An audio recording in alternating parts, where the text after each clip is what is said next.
La primera escuadrilla azul. Españoles en el ojo del huracán. Armas, batallas y hombres que cambiaron el curso de la historia.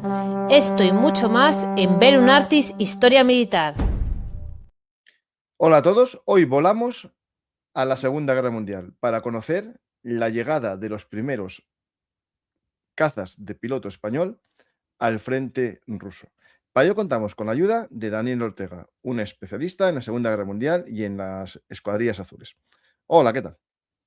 Hola, ¿qué tal, Francisco? ¿Cómo estás? Bueno, un placer estar por aquí, así que te mando un gran saludo y, por supuesto, a todos los amigos del canal. Pues Daniel, hace tiempo habíamos hablado de las alas azules, ¿no? Ahí en la división azul. Y ahora sacas un libro, que lo tengo ya en mis manos, y dentro de poco otro sobre la escuadrilla azul, ¿no? Ujú. Eso es. Hace Te has poquito, convertido en el especialista español sobre la escuadrilla bueno, azul. hay gente que controla mucho sobre la escuadrilla azul, autores clásicos, ¿no? Pero bueno, sí que es cierto que poco a poco, pues gracias a los archivos históricos que tenemos en España, que funcionan muy bien. La verdad que estoy encantado cada vez que voy al Archivo Histórico del Ejército del Aire, ¿no? En Villaviciosa de Odón, en Madrid. Pero también sigue saliendo información si nos metemos en otros archivos, en este caso archivos alemanes o incluso en algunas fuentes rusas. O sea que podemos sacar mucha información. Yo creo que todavía se puede sacar mucho más, pero para que se haga una idea de la audiencia, este es el cuarto trabajo que publico sobre la escuadrilla azul. Luego haremos un pequeño compendio hacia el final del vídeo, pero para que se hagan una idea, las personas que nos estén viendo y escuchando ahora, la primera escuadrilla azul en el ojo del huracán es un ensayo histórico en el que podemos resumir prácticamente el trabajo de investigación que llevo haciendo de forma constante en los últimos 8, 9, 10 años aproximadamente. Así que aquí vamos a poner a todos los oyentes en la situación en la que estuvieron estos españoles de la primera escuadrilla azul en aquel crudo invierno del 41 al 42 y citaremos algún trabajo más porque hace poquito tuviste por aquí en el canal a dos grandes amigos como son Carlos Caballero Jurado y Juan Negreira, hablando de ese magnífico libro que es Desmontando, ¿no?, la leyenda negra de la División Azul, hablan los especialistas. Pues bueno, ahí tuve el placer de colaborar con uno de los capítulos y digamos que ese es un trabajo, digamos, coral, ¿no?, en el que hemos participado muchos especialistas, pero este es un libro que yo creo que si hay suerte y tiene la acogida que merece dentro del público, podría ser un buen libro de consulta, de referencia, que a mí, por ejemplo, me hubiese gustado echar mano para empezar a documentar algunos libros pues, sobre los que voy escribiendo, ¿no? Como digo, existen libros sobre la escuadrilla azul, muy poquitos, algunos ya con muchos años, con datos que hemos podido ampliar, mejorar, incluso corregir y revisar. O sea que aquí estamos ante, yo creo, uno de los trabajos más actualizados que existen en el momento sobre el primer contingente, el primer relevo de la escuadrilla azul. Pues mira, aquí tenemos el que hicimos hace mucho tiempo, que se llamaba también La Escuadrilla Azul, Cielo Ujú. Rojo, Águilas Azules, y lo hicimos ya, ¿no?, hace muchos años. Estoy ahora pensando cuándo fue este, y lo Sí, busco. Esto fue 2020, 2021, igual. hace 4 años, 2020, Ah, mira. 21 o 22, sí, sí, no, depende del momento, sí, sí, puede ser 21 o 22, sí, sí. Ujú. Qué bueno, pues sí, ese fue relativo a una novela histórica que publiqué con Actas hace ya bastantes años. Y Cielo Rojo, Águilas Azules es, como han dicho algunos de los prologuistas, en este caso Carlos Caballero o Francisco Torres, es un ensayo novelado. Es decir, que hay gente que, por desgracia, pues coge un libro de historia con mucho dato, con mucha información, incluso con mapas, fotografías, y enseguida lo descarta, ¿no? Dice, ¡buah, esto es muy denso, esto no sé qué, esto, ¡buah, esto es un ladrillo!, ¿no?, como suele decir mucha gente. Pero el formato novela histórica es cierto que atrapa a muchos lectores y es, yo creo, muchas veces una gran herramienta para hacer llegar la historia a los lectores, a ese público que a lo mejor pues no es tan amigo de leerse un libro de historia al uso, un manual de historia, o un ensayo histórico como es este libro del que vamos a hablar hoy, esta unidad. Pero aquel libro yo lo recuerdo con mucho cariño, ya que tanto el equipo editorial apostó mucho por él. Hoy en día podemos decir que la edición ya se agotó. no sé si deben quedar unos 10 ejemplares en librerías. Ya es un libro que literalmente se ha extinguido y sí que algún libro podrán encontrar si alguien lo pide en alguna librería, porque como digo, hace poquito estuve hablando con la editorial y es un libro que ha gustado y que yo creo que el pozo con el que se quedan muchos lectores es que han aprendido la historia de una unidad concreta, que fue la primera Escuadrilla Azul, y su participación en el frente ruso durante la Segunda Guerra Mundial a través de una novela. Eso sí, documentado como el ensayo histórico del que vamos a hablar hoy. Pues antes de comenzar ese viaje, voy a proponer yo otro viaje, en este caso a Normandía, para conocer la Segunda Guerra Mundial, justo en el otro lado del mapa de Europa. Belum Artis está organizando un viaje este verano con David Díaz Cabo como guía a las playas de Normandía. Recuerdo hoy en este programa porque viene a cuento, es un programa sobre la Segunda Guerra Mundial y qué mejor momento que este para recordaros la posibilidad de viajar al escenario, creo que más conocido y archifamoso, pero eso sí, con un contexto histórico que os va a alucinar, como lo explica David Díaz Cabo, autor de 3 libros sobre el desembarco en Normandía, 3 guías de viaje, y también va a ir un servidor que algo aportará en cuanto, al menos, a hacer compañía. Pues el que quiera, en Grupeando Tour tenéis toda la información. Con el código BELUMARTIS26 tenéis 100 euros de descuento y recordad que es avión desde España a Francia y después media pensión, también incluido en el precio. Y las entradas a 5 museos. Ya hasta ahí puedo leer. Empezamos el programa con Daniel sobre la Escuadrilla Azul. El Muy inicio. bien. Muy bien. Bueno, pues qué decir de estos viajes. Son una pasada. Haced caso a Francisco, que la verdad que merece la pena, bien, si vais por libre o en este caso vosotros de un viaje organizado, visitar los lugares donde tuvieron los hechos. Francisco ya lo sabe, soy un fan total de ir a estos sitios, hacer turismo bélico y también, por supuesto, hacer trabajo de campo, ¿no? En este caso, la Escuadrilla Azul, como muchos seguro que ya conocen de programas anteriores, es una unidad muy concreta formada por voluntarios del Ejército del Aire en el primavera-verano del año 1941.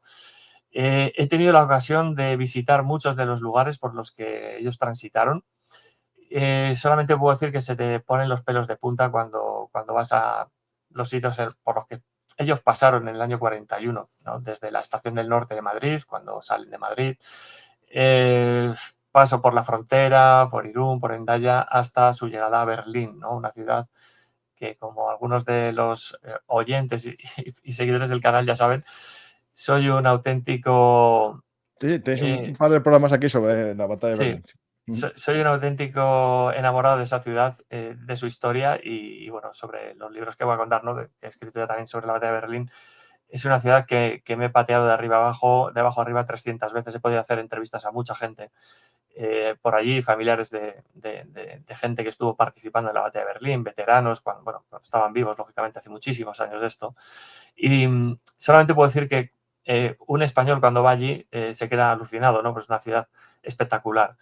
Imaginaros estos españoles cuando en esa primavera del 41, cuando se dan cuenta de que va a empezar la Segunda Guerra Mundial, digamos ya contra un enemigo de entidad, ¿no? Que va a ser la Unión Soviética, porque hasta ese momento, desde septiembre del 39, pues es un poco lo que hacemos a modo de introducción en el libro, ¿no? Hacer una radiografía de qué se va a encontrar cualquiera de los pilotos o del personal de tierra cuando llega esa fecha en concreto, ¿no? Que es el 21-22 de junio del 41, el inicio de la Operación Barbarroja. En este caso, nosotros cuando estamos viendo o hablando de pilotos de la Escuadrilla Azul y tal, antes de meternos en ese mapa, ¿no? En esa situación, tenemos que ser muy conscientes de que varios de estos pilotos que van a ir a Rusia, un total de 17 pilotos, más personal de tierra, en total una expedición de unas 113 personas, algunos de estos pilotos son auténticas celebridades en España, son considerados o tienen la categoría de as de la aviación porque han sido precisamente eso, ases durante la Guerra Civil Española. ¿Qué quiere decir ser un as? Pues básicamente tirar de estadística, es decir, este piloto ha derribado 5 o más aparatos enemigos durante acciones de guerra, en este caso en el periodo de la Guerra Civil Española. Bueno, pues en la imagen estamos viendo varias pistas, ¿no? Ya nos está dando un poquito la imagen pistas de por dónde van a ir los tiros de ahora en adelante, ¿no? Por ejemplo, en la imagen vemos delante de este aparato, de uno de los cazas que utilizó la aviación nacional, al célebre Joaquín García Morato, que está posando justo delante del avión, y detrás de la cola del aparato tenemos al comandante Ángel Salas Larrazábal, dos de los mayores ases de la aviación nacional durante el periodo de la Guerra Civil. Tenemos también en la cola, si vamos haciendo ahí un poco de, como me gusta a mí hacer, ¿no? Ir dando piezas y luego iremos montando el puzzle, ¿no?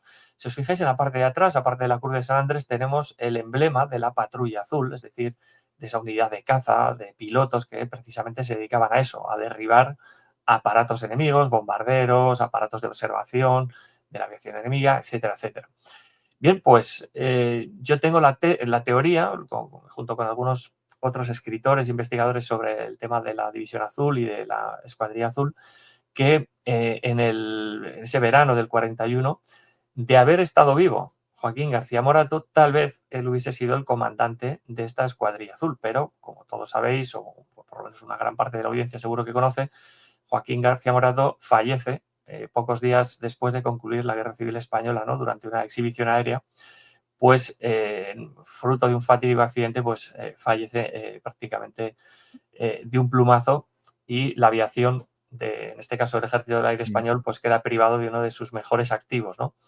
Bueno, pues en esa situación, como digo, que vamos a ir comentando en el libro, en esa radiografía de la situación veremos que hay varios pilotos que tienen muchas tablas, ¿no? Por ejemplo, en la siguiente imagen vemos una foto grupal de varios pilotos de la caza nacional, y, por ejemplo, vemos justo en el medio al comandante Salas, vemos sentado a sus pies, por ejemplo, al capitán Arístides, ¿no? Otro de los grandes ases de la aviación nacional, con 17 derribos acreditados, lo mismo que el comandante Salas.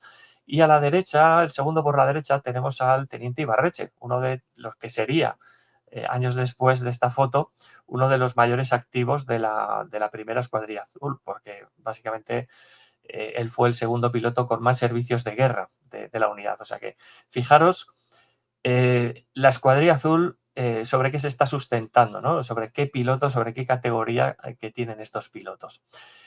Ocurre que, lógicamente, después de la Guerra Civil Española, cuando aquí estamos viendo otra imagen de archivo, de estas que he podido ir rescatando en el Archivo Histórico del Ejército del Aire, pues vemos una foto muy curiosa, ¿no? Es decir, bueno, ¿qué hacen aquí varios oficiales del Ejército del Aire Español, o del Ejército Español, en definitiva, con alemanes? ¿O qué hacen ahí montados en una barca con la bandera, ¿no? alemana de la época?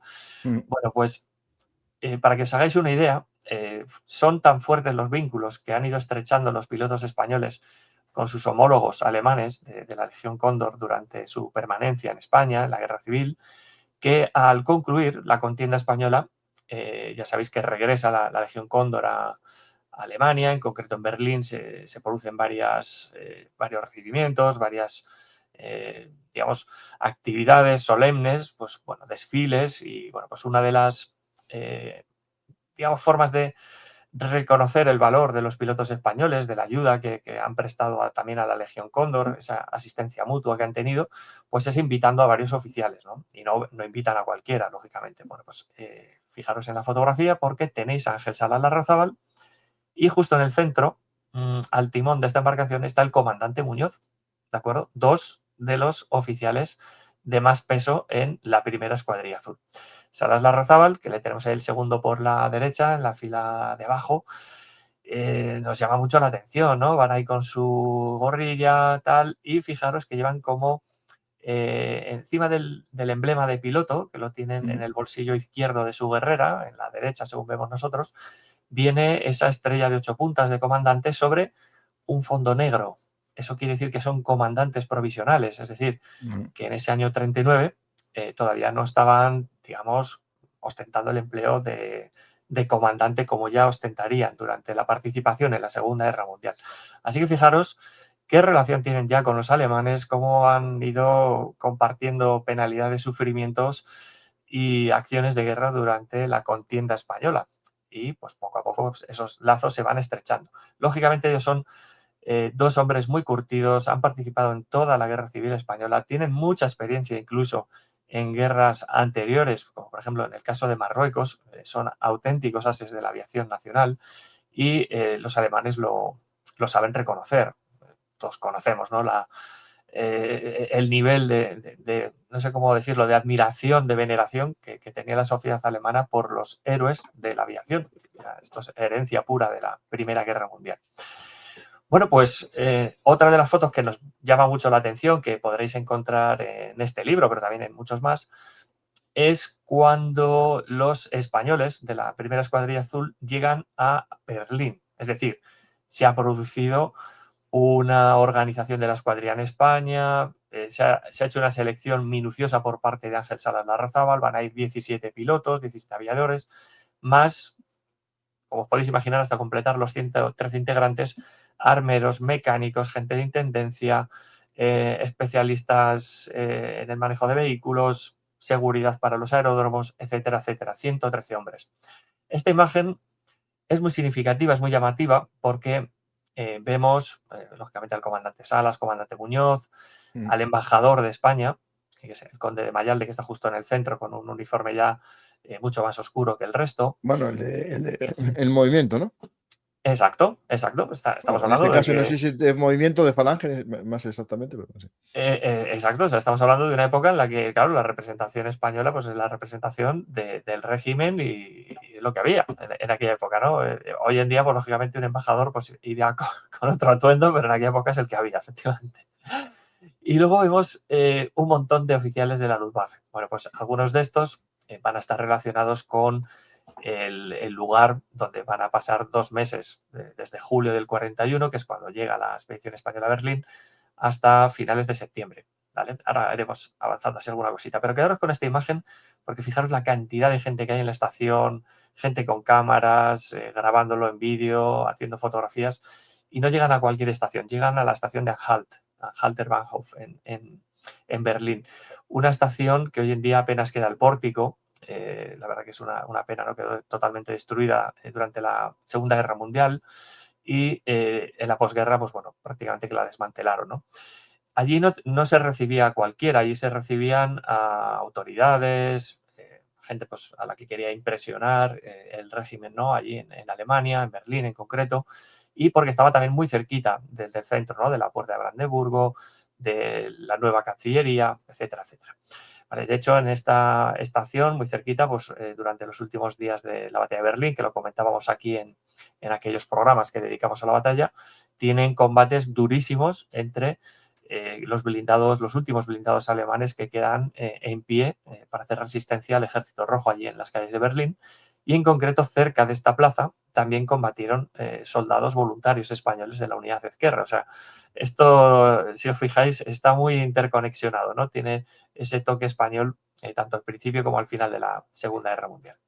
Así que, bueno, si no lo han visto, aquí lo está poniendo Francisco en pantalla, os recomendamos que echéis un vistazo a este programa porque Y tenemos comentamos... otro de la batalla de Shiloh, si no recuerdo mal. Correcto, la antesala de la batalla de Berlín, sí señor.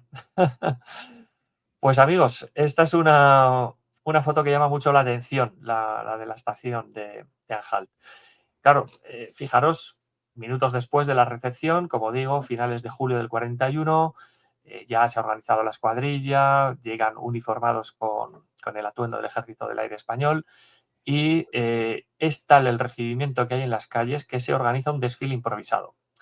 Los integrantes del escalón de tierra, es decir, todos los que no son oficiales de vuelo, pues se organizan, como estáis viendo en la imagen, y se ponen a desfilar. ¿De acuerdo? Hay una serie de autobuses que están esperando para recoger al personal, coches descapotables, todo por cortesía de la Luftwaffe. Y bueno, pues digamos que improvisan un desfile alrededor. Si os fijáis, pues el típico oficial dirigiendo la formación, policía, si os fijáis a mano derecha al fondo de la imagen, haciendo una cadena humana de la cantidad de personas que había allí en Berlín. O sea, era una auténtica barbaridad. Hay algún pequeño vídeo, algún fragmento que se puede ver en internet, podéis encontrar. Si no, en los book trailer que hemos confeccionado, también podéis encontrar alguna imagen, pero yo os recomiendo que busquéis documentales de la época y podréis ver que es impresionante. O sea, Yo creo que el sentimiento que tenían muchos berlineses en aquel momento es que España se sumaba finalmente a la guerra junto a Alemania como un aliado de facto para combatir en la Segunda Guerra Mundial.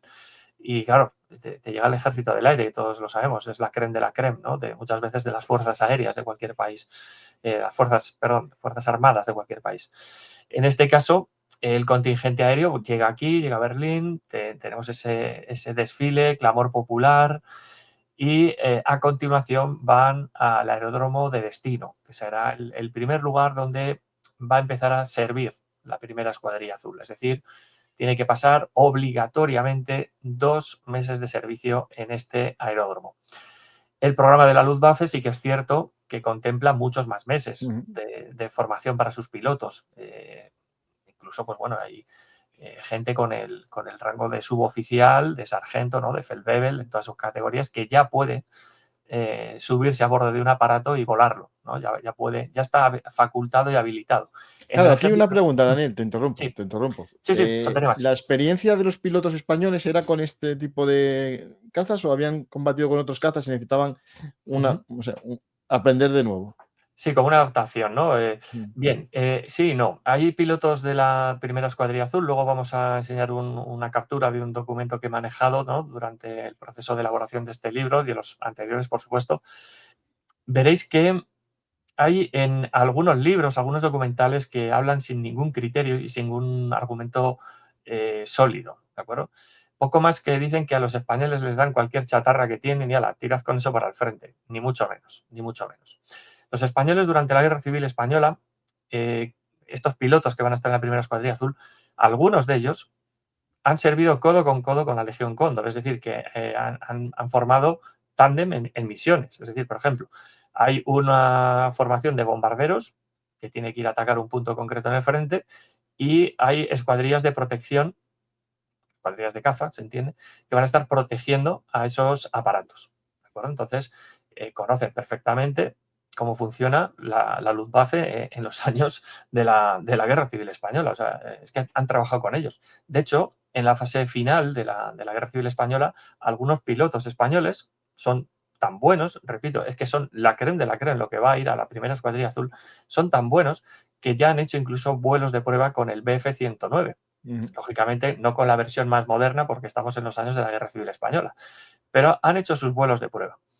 Antes de salir para Alemania, digamos que el comandante Salas se cerciora de que aquellos pilotos que ya han tenido un contacto con el Bf-109, aunque sea que lo han tocado, ¿no? Que lo conocen en persona, pero especialmente los que lo han volado, en el aeródromo de Barajas, antes de salir, pues bueno, y de constituirse oficialmente en el aeródromo de Getafe, en Barajas hacen varios vuelos de suelta, que es como se denominaba en la época, ¿no? Como diríamos hoy, vuelos de prueba. Y tenemos documentados con nombre y apellidos, este piloto voló tal aparato de tal variante con el número de serie tal y el vuelo duró tantos minutos e Mm. hizo esto. Yo eso lo tengo documentado en sus hojas de servicio oficiales del Ejército del Aire. Entonces, hay gente por ahí diciendo, esta gente voló cualquier chatarra. No, perdona, esta gente voló ya en España el Bf-109. Cuando llega a España, cuando llega a Alemania, perdón, el contingente que llega de España, ¿no? Hasta Alemania, no van a cualquier aeródromo, van a un aeródromo de élite de la Luftwaffe que está a 27 kilómetros al noreste de Berlín. Bueno, yo me lo he visitado 300 veces ya. La última el año pasado, el verano pasado. Hoy en día apenas quedan vestigios, quiero decir que sí que podemos encontrar la torre de control, pero la foto que hemos puesto en la portada está tomada delante de la torre de control, precisamente, hace unos años. Podemos encontrar un aeródromo, como digo, que hoy en día llama mucho la atención por sus dimensiones. Sí que es cierto que, por ejemplo, alguno de los hangares ahora es un gimnasio, un polideportivo para los chavales del pueblo, algunos de los barracones ahora son viviendas o se ha montado una guardería para los niños del pueblo, etcétera, etcétera. Vale, estamos hablando de una población de unos 6.000, 7.000 habitantes, en la actualidad igual un poquito más, pero en aquella época estamos hablando de eso, de 5.000, 6.000 habitantes según las tablas demográficas de la época. ¿Qué pasa cuando llegan los españoles allí? Que se quedan alucinando. Se quedan Ujú. alucinando, esa es la palabra. De hecho, en las memorias de alguno de ellos lo dicen. ¿De acuerdo? O sea, es alucinar es la palabra. Imaginaros un aeródromo con capacidad para 2.000 personas construido en el año 37-38. En el año 41, unos tíos que vienen de aeródromos, pues os podéis imaginar cómo estábamos en España, la aviación estaba creciendo, si no naciendo, en algunos aspectos, llegar aquí. Fijaros que se ve perfectamente una carretera, ¿no?, en el tercio superior de la imagen que divide, digamos, de norte a sur el mapa, ¿no?, que estamos viendo en pantalla. Bueno, pues de esa carretera hacia el sur es el aeródromo. El pueblo es de carretera para arriba Ujú. y algunas inmediaciones. O sea, imaginaos, el aeródromo y el complejo en ciertos momentos era incluso más grande que la superficie del pueblo. O sea, impresionante, ¿no? Entonces vemos esa media luna que hace así a mano derecha, ¿no? Pues con 6 hangares, más un séptimo que está en el flanco sur de la fotografía. Una pista enorme, de pista típica de tierra, hierba, y con una superficie adoquinada junto a los hangares, pista de deporte, barracones, cantina para oficiales, cantina para suboficiales, alojamiento, hospital, estación de ferrocarril propia. Os podéis imaginar de qué va esto, ¿no? O sea, un aeródromo totalmente de élite. Aquí no solamente se instruyen a pilotos de caza, que hay que decirlo que no solo van a llegar allí alemanes y españoles, sino que van a ir croatas, búlgaros, rumanos. Por ahí tengo algunos libros que gracias a Dios pues me hizo llegar un amigo que es historiador local allí en Berneugen, y con él sobre el terreno pues hemos podido ver todas las instalaciones, las salas de calderas, el campo de tiro que tenían. Bueno, impresionante, ¿no? Y algunos de estos hangares, como digo, pues se han destinado a otros fines, otros están precintados, y lo que es el propio edificio de la torre de control, que en sus bajos tenía hasta un parque de bomberos propio. O sea, sí, estos son detalles que vais a descubrir en el libro. Esta imagen la vais a ver desglosada con todos los numeritos puestos para que sepáis perfectamente qué es cada cosa. De verdad que os vais a quedar asombrados hoy, en 2026. Imaginaros en 1941 esta gente cuando llega, ¿no? Ahora, eso sí, los españoles cuando llegan allí, pues os podéis hacer una idea. Ven torres de control como Dios manda, o sea, una Claro. infraestructura brutal. O sea, esto es una parte, una esquinita del edificio. Esto tiene metros y metros hacia la derecha, metros y metros hacia atrás. Es impresionante. Unas infraestructuras muy bien preparadas que en ciertos aspectos superan con creces ya no solo las infraestructuras que hay en España, sino en cualquier parte del mundo. De hecho, todos lo sabéis, o muchos de los que nos están escuchando, si les gusta un poquito el tema de la Luftwaffe, saben que muchos pilotos norteamericanos, británicos, franceses, españoles, todos admiraban a la Luftwaffe porque las victorias que estaba cosechando durante la Segunda Guerra Mundial eran incontestables. Sí, cierto, tenemos ahí el traspiés de la batalla de Inglaterra, de acuerdo. Si hubiesen destinado más recursos, si lo hubiesen planteado de otra forma, eso sería un what if de estos, ¿no? Un easy, ¿qué pasaría si hubiesen planteado la batalla de otra forma, ¿no? Pero lo que está claro es que hasta la batalla de Francia y todas las campañas de conquista, ¿no?, de Países Bajos, Bélgica, etcétera, Polonia, las victorias han sido incontestables. Por supuesto que han tenido pérdidas, pero ¿cuánto daño han causado al enemigo? Bueno, las victorias de los Luftwaffe en el año 41 asombran a cualquier aviador que se precie. Bueno, esta es una foto que os comentaba antes. Lógicamente, como investigador de campo a estos sitios me gusta ir, me gusta investigarlos al detalle. Algunas veces, no sé si esto lo hemos comentado en otras veces, Francisco, pero esta foto que está tomada hace ya unos años, casi es mi último viaje de reconocimiento sobre el terreno. A ver. Porque imagínate, No, esta no la vimos, no.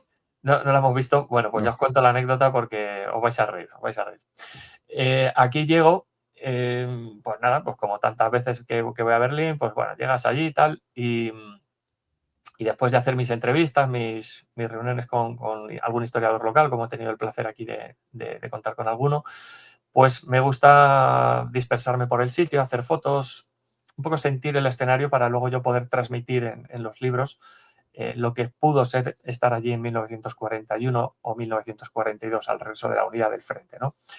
Bueno, pues esta torre de control, muchos de estos edificios, como digo, están abandonados. Después de la Segunda Guerra Mundial, pues los utilizaron la gente del Ejército Rojo, ¿no? Pues porque era una base muy importante. Yo os digo, durante la Segunda Guerra Mundial, desde aquí se brindaba protección aérea al centro de Berlín, o al núcleo urbano de Berlín, pero también se hacían investigaciones, el tema de los aparatos de caza nocturna, las comunicaciones, la radio, el radar, todas estas cosas también tenían aquí cabida. O sea, imaginaos la importancia de estas instalaciones, ¿no? Bueno, pues después de que cae el bloque comunista, ¿no? Finales de los 80, principios de los 90, este lugar queda abandonado, lo que se puede recuperar se recupera, lo que no, pues haya quedado al libre ¿Cómo albedrío, se ¿no? llama el aeródromo? ¿O el Verneuil, pueblo? Verneuil. Se escribe con W-E-E-R, Verneuchen. Espera, Más o menos. espera. Que lo podéis, es alemán, ya sabes estas palabras. W-E, Berneuskirchen, no. Verneuchen. W-E-R-N. Creo que lo tengo. Vale, bueno, Verneuil. Sí, sí, es un lugar, como digo, que merece la pena visitar, aunque hoy queden vestigios, ¿vale? Bueno, pues imaginaros que esto está en algunos sitios pues precintado, tal. Eh, es un sitio que está al lado de Berlín, es que está a 27 kilómetros al noreste. Aquí lo tenéis, ya está, ya lo tenemos. Sí, sí, fíjate, si quieres hacer zoom, Francisco, para que vea la gente, está muy cerquita de Berlín y ahí tenemos el aeródromo. Gran parte del flanco norte ahora son Estos son placas placas solares. solares. Todo, Sí, sí. sí, tal cual. O sea, es un bosque de placas solares. Pero abajo todavía se distingue, si haces un poquito zoom, ahí, justo en el medio, Aquí, sí. ahí vemos toda la infraestructura, ¿de acuerdo? O sea, se ve perfectamente todavía. O sea, lo podéis ver perfectamente. De hecho, algunas partes están valladas, no se puede entrar, pero por el otro lado os podéis meter sin ningún problema, ¿vale? Por el lado opuesto. Ahora En que esa son mucho torre. industriales, ¿no? No, hoy en día lo que están utilizando estos hangares, algunos son para restaurar vehículos, otros son de alguna asociación, un club de Eso, tiro. sí. Sí, o sea, tenéis de todo, ¿eh? O sea, hay de todo. Y algunos son almacenes municipales. O sea, básicamente así por lo que me pude colar en alguno de ellos o que me enseñaron sin ningún problema, ¿vale? Y os digo que hay uno que es como un gimnasio que utilizan para los chavales, una especie de polideportivo, ¿no? Entonces estos hangares están bautizados con el número 1, el que está a la derecha, y vas haciendo como un arco hasta el número 6, que estaría a la izquierda, ¿no? Y fijaros la pista de aterrizaje que tenía entonces, o sea, es que era absolutamente enorme. Esta pista es ya de la época. No, esa es ya de Es, posguerra. posguerra, ¿no? Porque la Sí, otra de arena, de eso hierba. es. La otra era un campo de hierba, pero el adoquinado que está delante de los hangares sí que es original de época, ¿vale? Ese sí que se ve perfectamente que son adoquines. Si subes un poquito más para arriba, un poquito más más para arriba, justo delante de los hangares, si subes un poquito más y haces zoom en cualquiera de los hangares, por ejemplo en el de arriba del todo, ese que tenemos ahí, ¿vale? ¿Ves? Tiene una parte que es adoquinada, no se percibe ahí muy bien, pero Sí. serían adoquines originales de época. Eso, ya os digo que hay parte que lo vais a ver perfectamente, ¿no? Se ve perfectamente que es de los años 30, años 40, ¿no? Pues es un lugar que merece mucho la pena ir, ¿no? Y aquí ya os digo que los españoles tuvieron que pasar dos meses completos. Y bueno, pues hoy en día la torre de control, el edificio que es justo lo que está enseñándonos Francisco en el centro, eso está ya totalmente abandonado. Y pues aquí un servidor se subió a la torre de control hasta lo más alto. ¿Cuál es el problema? Pues que muchos de estos suelos son de madera, ¿de acuerdo? No tienen un encofrado de hormigón como podemos encontrar en muchos edificios. Y, oh sorpresa, cuando en lo más alto, ¿de acuerdo? El suelo empieza a crujir bajo mis pies. Sí que es cierto que en el centro de la estancia había un boquete que se veía perfectamente desde el tercer piso hasta el suelo, hasta el bajo. Y bueno, pues uno ya tiene tablas visitando estos sitios de ruidos, búnkeres y tal. Pues bueno, entonces ya cuando ves que cruje, pégate a la pared. Lo digo por si alguno va a algún sitio de estos, pegaros bien a la pared y empezad a echar para atrás. Pues bueno, parte del suelo se cayó y esto no es ningún farol. Ya Francisco me conoce que me voy a estos sitios sin ningún problema. Y bueno, parte de lo que es el suelo que estaba bajo mis pies se cayó 3 pisos y bueno, pues sí que pude quedarme tal. Me quedé ahí un poquito pausado, digo, espérate que no cruja aquí nada más. Ya vi que allí no había peligro de que se fuese a caer más, así que nada, hice alguna foto del Pegadito a la interior. pared. Sí, luego ya pegadito a la pared salí para abajo. Y bueno, pues es una pena porque estos edificios, ya os digo, sí, están precintados, pero bueno, un español que se ha hecho 2.000 kilómetros hasta allí, pues como para quedarse en la puerta viéndolo, ¿no? Pues no, había que meterse. Hoy en día Efectivamente. también os digo que meterse Eras en una más historia. joven y más loco. Bueno, sí, tenemos unos cuantos años menos, pero esa curiosidad y esa locura por visitar sitios no ha desaparecido y es lo bueno. Lo que pasa que, bueno, pues con el paso del tiempo vas aprendiendo, ¿no? Ya te digo, cuando visite esto, esta foto, ya os digo, está tomada hace unos años, ¿no? Tampoco muchos, pero ya os digo que siempre que visitéis estos lugares, hacedlo con 2 dedos de frente, o sea, meteros en los sitios, no tengáis miedo, pero valorad valorad riesgos que podéis tener y sobre todo garantizaros una salida, porque no es la primera vez que nos ha pasado que yendo con alguien más, pues nos hemos metido en algún, yo qué sé, búnkeres de la Primera Guerra Mundial o así, y casi que te tienes que ir haciendo un pequeño mapa porque estás en el subsuelo y ahí no hay luz que valga más que la de tus linternas, ¿no? Entonces te puedes desorientar fácilmente. Por suerte en estos edificios, pues bueno, es sota caballo rey, estás en superficie, no hay ningún problema, ¿no? Pero bueno, vigilad mucho si os metéis a estos sitios.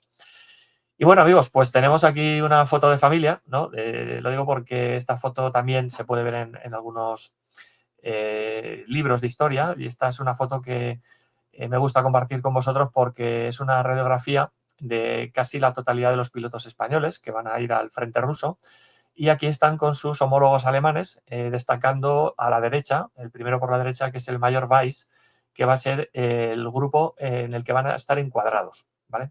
Es decir, todas las escuadrillas de caza van a tener, digamos, una adscripción a un grupo. Bueno, el grupo español pues iba a estar adscrito al Jagdgewehr 27, es decir, al ala de combate o al escuadrón de combate número 27.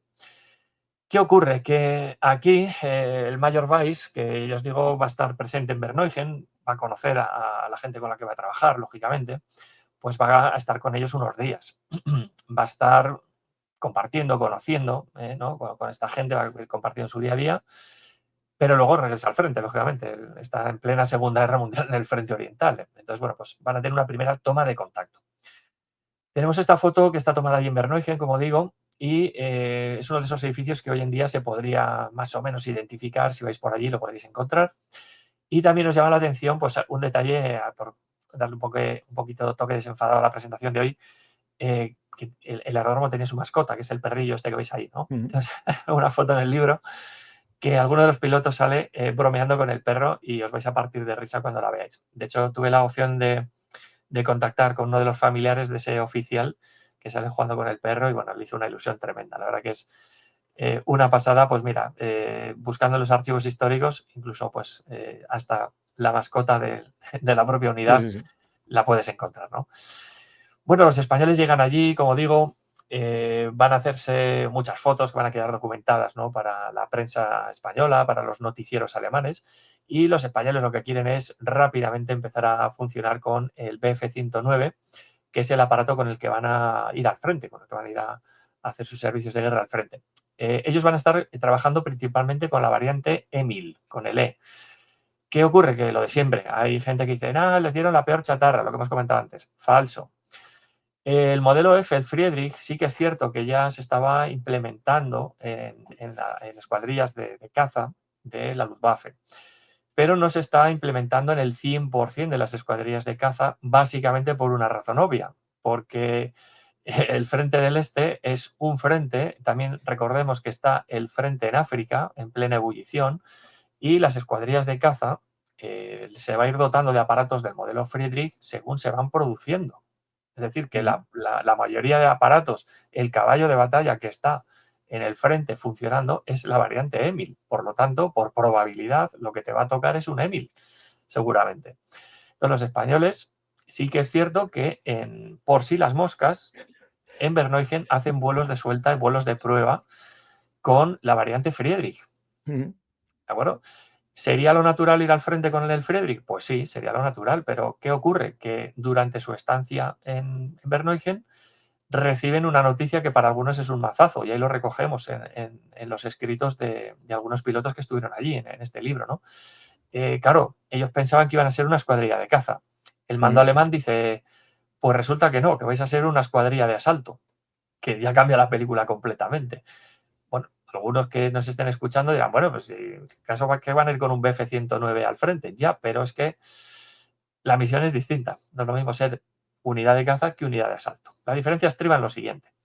Los españoles se les comunica que encuadrados dentro del Jagdgewehr 27, esa ala de combate número 27, van a estar asociados a su vez a una unidad muy concreta, que es el Lehrgewehr Slag número 2.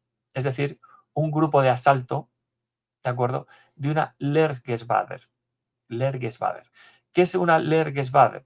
Es una unidad de aprendizaje o de desarrollo, según cómo lo traduzcamos nosotros del alemán al español. Una Lehrgesvader quiere plantear lo siguiente al personal. La unidad como tal va a utilizar los mismos aviones que esté utilizando cualquier otra unidad, pero les va a dar una finalidad distinta. Es decir, un Bf-109, que es un aparato concebido para la caza, para el derribo de otros aparatos, en este caso se va a utilizar para apoyar a las unidades de vanguardia, en este caso los Panzer alemanes. ¿Qué van a hacer las unidades de asalto? Lo que van a hacer es ablandar las posiciones que se les estén resistiendo a los Panzer en la primera línea del frente. Por ejemplo, imaginaros, llega una unidad de carros de combate al frente. Por el motivo que sea, el Ejército Rojo ha planteado allí un Schwerpunkt, un punto fuerte, traducido así del alemán un poco en crudo, ¿no? Digamos, un punto de resistencia que puede ser un poco conflictivo para los carros de combate y que digamos que impida el avance, que no lo puedan destruir, literalmente. Entonces, necesitan el apoyo de la artillería y de la aviación. Entonces, la aviación, gracias a estas unidades de asalto, lo que van a hacer es bombardear en picado, hacer asalto aire-tierra, ya no solo con los cazas, con los Bf-109, sino también con aparatos de ataque quirúrgico, como por ejemplo pueden ser los Stuka o los Hensel 123. Estas unidades, como digo, estilo a la Lehrgesvader, lo que van a hacer es ataque quirúrgico tras ataque quirúrgico para apoyar el avance de las tropas de vanguardia, de los carros de combate.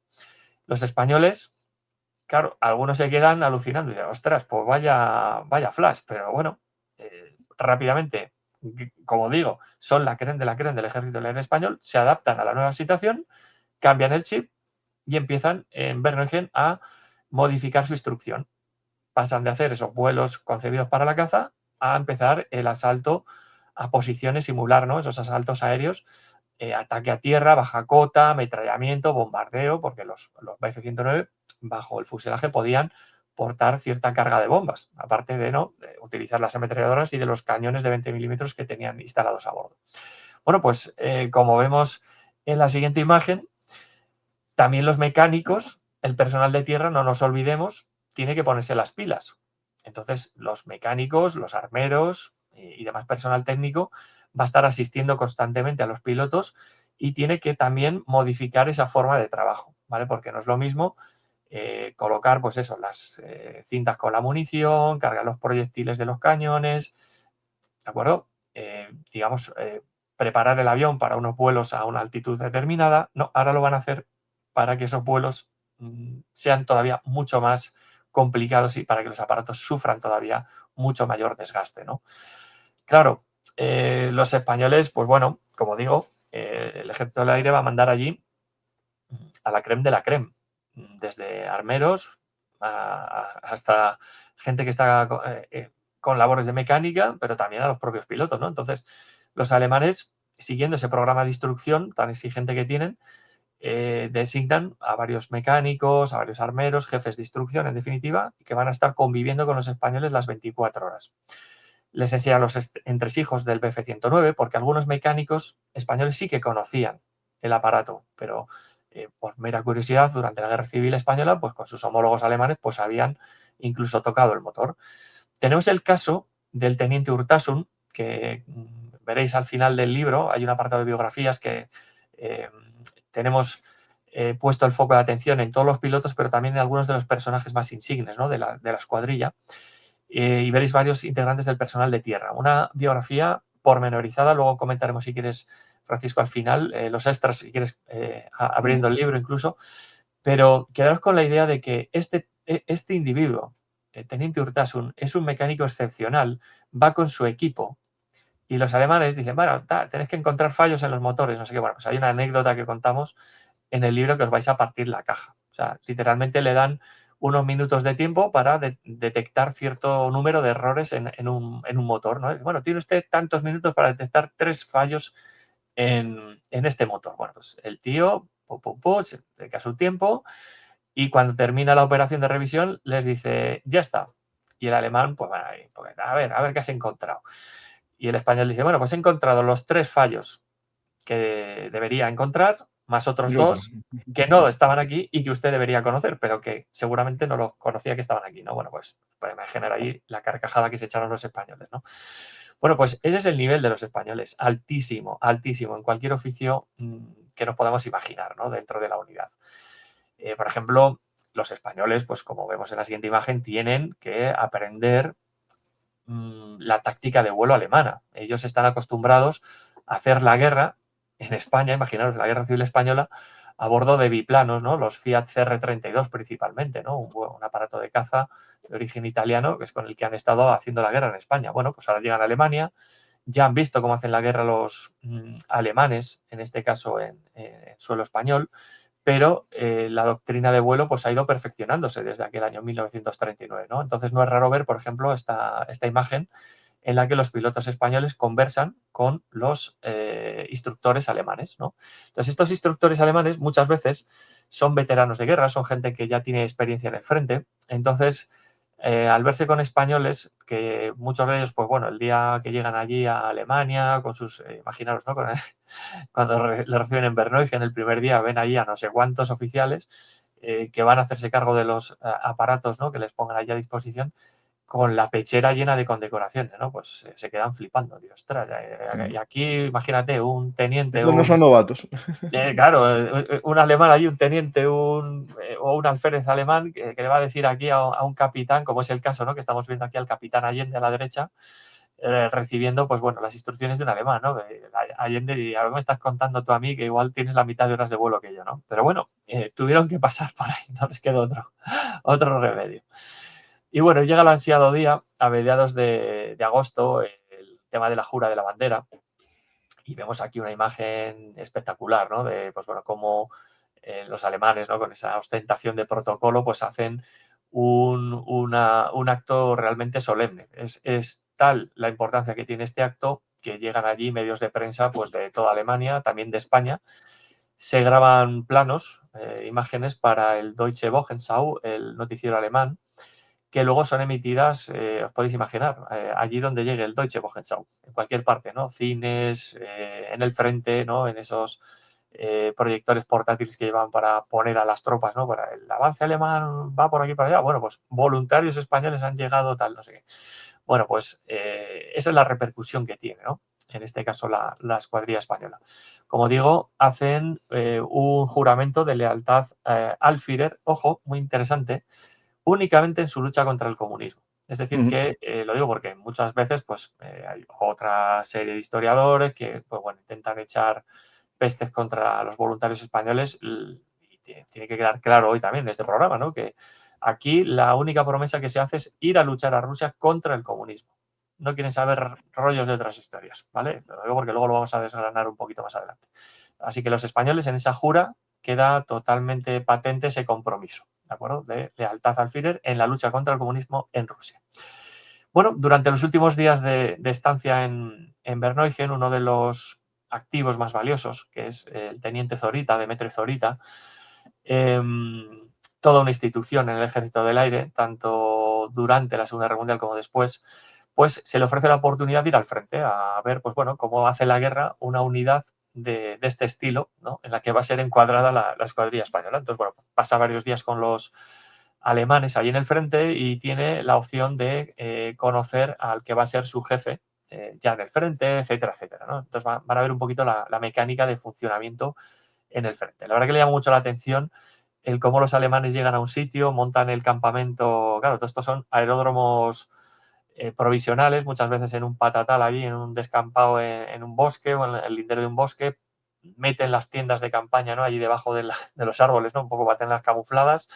Un centro de control que es como una especie de autobús pequeñito con el puesto de mando portátil, pues con su teléfono, tal y cual, y la gente por allí a funcionar, ¿no? Tirados, como digo, de cualquier manera en el lindero de un bosque. Días después, pues bueno, ya se produce de forma oficial la orden de partida. Estamos hablando de finales de septiembre del 41, es decir, casi 2 meses, ¿no? Después de la llegada a Berneugen. Y todo el contingente sale a bordo de un convoy, ¿vale? Aprovechando que Berneugen tiene una estación de ferrocarril en el propio aeródromo, pues la expedición sale en ferrocarril, salvo 12 pilotos que van a hacerlo a bordo de sus propios aviones, ¿no? Entonces, el objetivo es llegar a Minsk, los pilotos, y esperar allí a que llegue todo el contingente a bordo de un convoy, a bordo del tren. Lógicamente, pues en el tren van a ir todos los oficiales de tierra, todo el personal de tierra y los pilotos que no disponen de un avión, ¿vale? Como digo, son 17 pilotos, pero solamente les pueden entregar 12. Básicamente porque el frente es una locura, la logística va como va y en Alemania hay capacidad de producción para entregar todo el número de aparatos que necesitaría al 100% una escuadrilla. Bueno, en la foto hemos visto uno de los casos más, para mí, más especiales dentro de la Escuadrilla Azul, que es el médico, el teniente José Luis Álvarez Salamoris, el cual, si os fijáis en su bolsillo de la guerrera, en el derecho, La luce el Legión, emblema ¿no? de la Legión Española, correcto. Esta biografía que analizamos con profundidad también al final del libro, pero también en otro libro que hemos publicado hace poquito a través de la biblioteca del Guripa, que se llama Pilotos españoles contra Stalin, hacemos un pormenorizado análisis de la biografía del teniente médico y de uno de los pilotos, el teniente Lacour. Entonces, ese libro, ya comento, está publicado a través de la biblioteca del Guripa, pero que es un complemento perfecto para este DHRM, que es la primera escuadrilla azul en el ojo del huracán, ya que si leéis primero el DHRM y luego os metéis en las memorias, en el otro libro, vais a ver perfectamente cómo es la experiencia de tanto el oficial médico como de un piloto en un contexto que ya conocéis. Al hacerlo al revés no estaría mal, porque vas a profundizar en muchos escenarios y luego puedes leer el DHRM para decir, vale, pues mira, la unidad estuvo aquí, lo que iba diciendo este buen hombre, ¿no? Bueno, pues fijaros este caso curioso, así nada, en 2 minutos a vuela pluma su biografía. Es un caso muy curioso porque el teniente José Luis Álvarez Sala estuvo a punto de morir en la Guerra Civil Española porque él estaba en tu zona, Francisco, él estaba en Gijón, él era asturiano, justo terminó la carrera de medicina en junio del 36 y estaba haciendo el servicio militar, ¿no? Entonces le tocó en el cuartel de Simancas. Todos conocemos, o gran mayoría, sabemos lo que ocurre en el cuartel de Simancas, que es brutalmente represaliado por parte de los republicanos y no dejan títere con cabeza. Y los pocos que quedan con vida prácticamente pues, son sentenciados a muerte, ¿no? Pues uno de los sentenciados a muerte fue el teniente José Luis Álvarez Salamoris. ¿Qué ocurre? Que le dan la posibilidad, claro, al finalizar ya, pues casi su plazo, está a punto de expirar el plazo, y faltando unas horas para ser ejecutado, fusilado, le dan la opción de integrarse en el ejército republicano como médico para atender a heridos, ¿no? Entonces, pues bueno, directamente que le destinan a una unidad y está sirviendo varios meses, tal, hasta que surge la opción de pasarse al enemigo. Total, que se las ingenia para pasar las líneas propias y se va a las líneas nacionales, ¿no? Entonces, el tío, pues claro, imagínate en su situación, o si el escenario hubiese sido el inverso. Estos te quieren matar, pues coño, me voy a hacer la guerra contra ellos a la mínima que pueda, ¿no? Entonces, pues se mete en el bando nacional y se alista en la legión. O sea, fijaros, ¿no? Es un tío realmente inteligente, culto donde los haya. O sea, es que lo vais a notar en sus escritos. El tío hablaba perfectamente francés, alemán, italiano e incluso parlaba, como se dice, con bastante fluidez el ruso. O sea, un tío de verdad acojonante. Un tío que, como digo, durante la propia Guerra Civil Española terminó su tesis doctoral y en cuanto pudo, pues nada, se metió al Ejército del Aire y se presentó voluntario para participar en esta expedición, ¿no? Entonces, fijaros que aquí no va cualquiera a esta unidad, va la creme de la creme también entre el personal de tierra, ¿no? O sea, un poquito la pincelada que quería dar con esta biografía, que como digo, podéis profundizar al final del libro. Bueno, el aparato que va a manejar la Escuadrilla Azul es el Bf-109, el célebre Messerschmitt que hemos comentado, y los españoles, pues bueno, se van a tener que hacer un poco a la situación, ¿no? Hemos traído así algunas fotos del interior para que alguno que a lo mejor pues, haya leído libros sobre este caza mítico de la Segunda Guerra Mundial, pues pueda ver un poco las dimensiones, ¿no? Yo he tenido la opción de comprobar desde el interior cómo es uno de estos y creedme que es un sarcófago con alas. O sea, gente de cierta altura, los que sobrepasamos ya el 1,80 m, pero cualquier individuo que mida 1,70 aquí dentro lo puede pasar mal. Es bastante angustioso, ¿no? O sea, fijaros un poco cómo es el interior, Francisco, por si quieres ver las fotos. Voy. Yo creo que se van a quedar alucinados, ¿no? De la estrechez de la carlinga. Ahí vemos pues, el típico joystick, ¿no? Como se suele decir ahora, a la izquierda, por ejemplo, la vista de la izquierda, ¿no? Con la palanca de gases, los pedales, todos los indicadores del frontal. O sea, es muy angosto esta carlinga, ¿no? Luego con la capota cristalada que se abre de un giro hacia la derecha para el piloto puede salir por el plano izquierdo. Bueno, tremendo, ¿no? En este caso, pues los españoles, lógicamente, como todas las unidades alemanas, pues van a engalanar el morro de sus aparatos con algún emblema, ¿no? Entonces, si os fijáis al principio del vídeo, hemos puesto una foto de la cola de un aparato de la Guerra Civil Española que era el de la patrulla Morato, ¿no? Ese emblema, ¿no? Patrulla azul, para ser más exactos. Bueno, pues en este caso, los españoles van a engalanar el morro de sus aviones con precisamente el mismo emblema, pero le van a añadir un 2 en números romanos como indicativo de que es la segunda cruzada contra el comunismo, ¿no? Que es un poco el significado que le quisieron dar en aquella época. Entonces, bueno, pues aquí vemos algunos pilotos con el emblema, ¿no? del morro del avión. En este caso, el capitán Bayo y el capitán Aristides, pues ahí bromeando, ¿no? Con el cañón de 20 milímetros, uno de los instalados en cada ala. Y la verdad que, bueno, es un aparato que realmente llama la atención a los españoles y que en apenas unas semanas ya sabían manejar a la perfección, ¿no? Y este es uno de los documentos, Francisco, que tú como historiador seguro que sabes valorar en su justa medida lo mismo que muchos de nuestros amigos que estarán hoy viéndonos. Bueno, pues aquí vemos, por ejemplo, una hoja del expediente personal del teniente Alcocer, el piloto más joven de la Escuadrilla Azul, con 21 años. Imaginaros, ¿no? Ya había participado en la Guerra Civil Española como piloto y como infante, y la Segunda Guerra Mundial participa como piloto con 21 añitos. O sea, fijaros, ¿no? Bueno, pues ahí veis en la primera línea donde pone día 2, el avión que vuela. En este caso es el mes de septiembre, es decir, que ya están en Berneugen, y pone día 2, avión que ha pilotado un Bf-109. El numeral, bueno, pues te viene ahí un código, ¿no? Es el código del aparato con el que está volando, tipo F.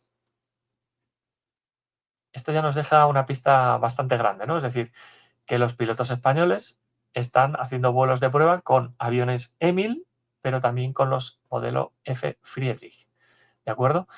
¿Qué ocurre? Que algunas veces el parte pilla la primera referencia y luego te pone las comillas como diciendo el mismo para abajo, ¿vale? Luego en otros documentos sí que se evidencia que voló con un Friedrich en Berneugen, pero en el frente ya vuela con el Emil, ¿vale? Es decir, que este documento pues tendría alguna errata, ¿no? Pero se ve perfectamente dónde lo ha volado, los minutos de vuelo, las horas de vuelo, dónde está, Bialystok, en Minsk, ¿de acuerdo? En Mosna, en Stabna, donde sea, ¿no? Así que fijaros, este es el tipo de documentos que a mí me gusta manejar mucho, porque aquí te está dando toda la pista, todo lo que ha hecho esta persona desde que llega al frente hasta el último de sus días, ¿no? Entonces, fijaros la importancia de estos documentos. Cuando alguno de estos historiadores que va diciendo, no, los españoles no tocaron el Friedrich ni en broma, bueno, pues aquí tenéis una evidencia de que sí tocaron el modelo F. Y bueno, amigos, pues hemos estado viendo la Constitución, cómo se forma esta unidad, qué hacen en Alemania, etcétera, etcétera. Bueno, ¿cómo llegan al frente? Bueno, pues como hemos dicho, 12 aparatos aterrizan en Minsk, en algunos aeródromos, como digo, alejados todavía del frente, y se van a sumar a lo que estamos viendo en el mapa, ¿no? Que es los últimos coletazos de la Operación Barbarroja. No nos interesa meternos mucho en la Operación Barbarroja porque ellos no van a participar en ella, literalmente. Ellos van a participar en la siguiente. Ellos van a participar en la Operación Tifón, ¿de acuerdo? Que se inicia a comienzos de octubre de 1941.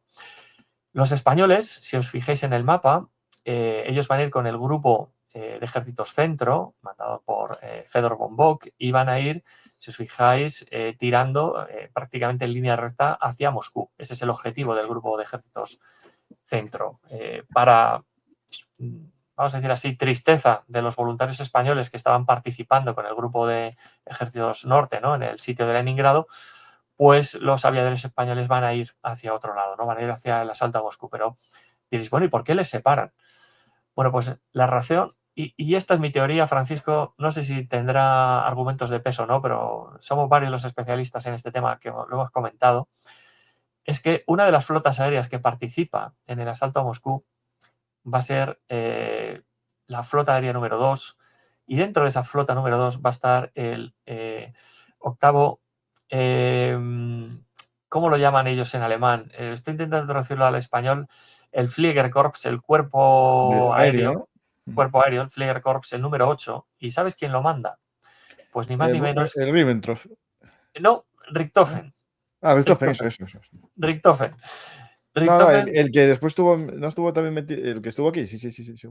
exacto. Richthofen fue uno de los últimos mandos, jefes de la Legión Cóndor en España, ¿no? Entonces, este tío ya sabe el valor de estos pilotos, ¿no?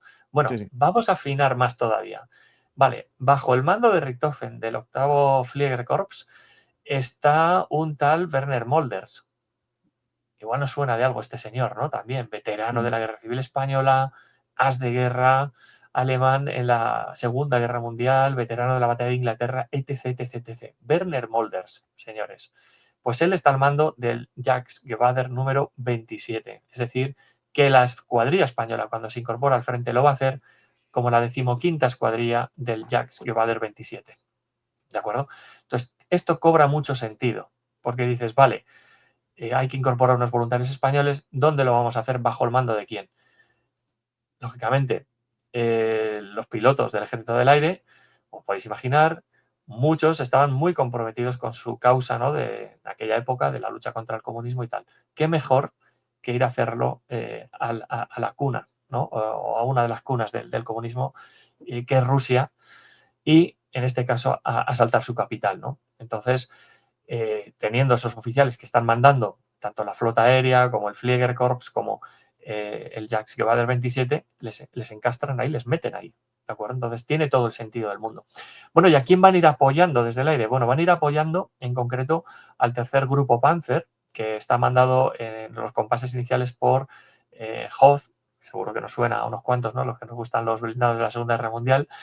Y en algún caso concreto, también irían apoyando al cuarto grupo Panzer, pero ya muy avanzada la operación Tifón, ¿de acuerdo? Pero en concreto, quedaros con la copla tercer grupo Panzer, que es un poco lo que vamos a ver en el mapa, ¿no? Entonces, si lo puedes poner otra vez, Francisco, vamos a poner el foco de atención en esa zona central y vamos viendo cómo los aparatos españoles van a aterrizar primero en Minsk, y una vez que está asegurada la plaza de Minsk, ya aseguro que los aparatos puedan tomar tierra. Y a partir de ahí van a ir avanzando hacia Smolensk, van a ir avanzando hacia Vyazma, hacia Klin, hacia Moscú, ¿vale? O sea, es un poco el recorrido que van a seguir.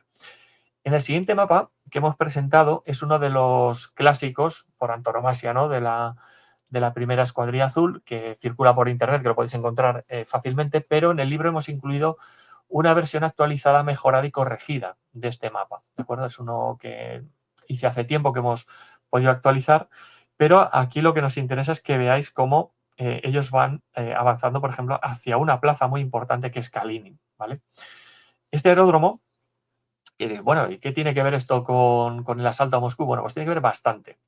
Esta ciudad, Kalinin, estaba justo en la ruta por tierra, por ferrocarril y por carretera, un punto natural de enlace de Moscú con Leningrado en aquella época. Por lo tanto, los alemanes van a apretar el acelerador al fondo de sus carros de combate para tomar Kalinin. De hecho, las primeras semanas de octubre se producen ahí combates encarnizados para el control y la toma de Kalinin, ¿no? Finalmente, los alemanes logran conquistar Kalinin, una ciudad bastante importante, como digo, con estación de ferrocarril, lo cual ya la convierte en un activo muy valioso, un aeródromo bastante decente, desde el cual pueden operar, y esto es lo que realmente nos interesa desde el punto de vista de la Luftwaffe, pueden operar en dirección sureste, es decir, pueden ir a hacer vuelos de ataque hacia Moscú, ¿de acuerdo? Asegurar esa ruta hacia Moscú. Bien, en esta ciudad, como digo, aquí tenemos otro de los mapas más célebre sobre el tema de la escuadrilla azul, que como digo lo hemos corregido y ampliado. Veis el vaivén que tienen los españoles, ¿no? Es decir, van avanzando desde Minsk, llegan a Mosna, luego van hacia Bieloy, luego van hacia Staricha, luego suben hasta Kalinin, luego hay un contraataque de los rusos, ¿no? En Kalinin, que casi exterminan a los alemanes que hay allí en el aeródromo, porque lanzan un poderoso contraataque de carros de combate. Ahora lo vamos a ver en alguna foto que se os va a helar la sangre. Entonces, claro, hay aeródromos de campaña que son así, literalmente provisionales, algunas veces en instalaciones militares un poquito más decentes, desde los cuales tienen que operar para dar cobertura a esos carros de combate que igual están en el frente a 30 kilómetros. Eso es una exposición brutal de estos pilotos de caza, de estos aparatos que están operando en aeródromos, como digo, a 30 kilómetros del frente, 40, 50. Es un paseo para un bombardero, para un caza, ¿de acuerdo?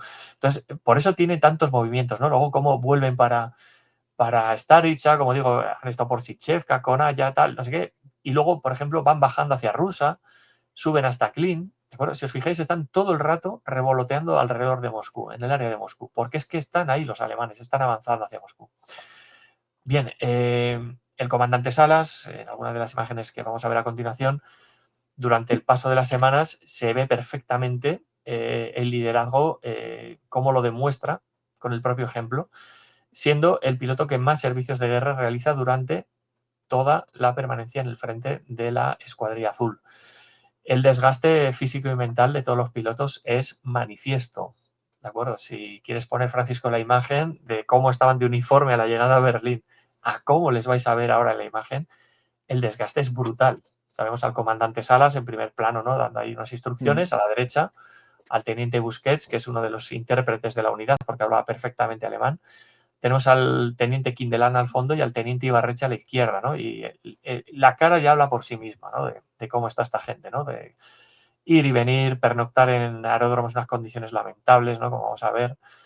Pero aún así consiguen éxitos, en este caso, Salas Larrazábal es de los primeros pilotos en anotar derribos, hasta un total de 10 derribos van a cosechar los pilotos españoles. Bueno, pues 6, prácticamente 6, 7 se los come él, o sea, directamente, o sea, los anota él. Va a estar ahí el capitán Bayo, Ibarreche, Lacour, pues bueno, 6, si no recuerdo mal, son para el comandante Salas, para el teniente Ibarreche, para el teniente Lacour y para el capitán Bayo los siguientes, ¿no? Si os fijáis, Werner Molders, durante su estancia en el frente, no es raro que visite a los españoles, ¿no? Y aquí tenemos, pues de nuevo, al comandante Gels a la Larrazábal, con el teniente Busquets a la derecha, y más a la derecha tenemos a un intérprete alemán, a un suboficial que está acompañando permanentemente a la unidad, ¿no? Os podéis imaginar la tensión, ¿no? El propio comandante tiene que recibir las órdenes de Molders, muchas veces de primera mano, otras veces a través de otro comandante alemán, del Mayor Weiss, que va a ser el responsable, por ejemplo, de la defensa de Kalinin, ¿no? Pero va a estar en contacto permanente con otros oficiales, pero no es raro ver a Molders aparecer en algún aeródromo español, ¿no?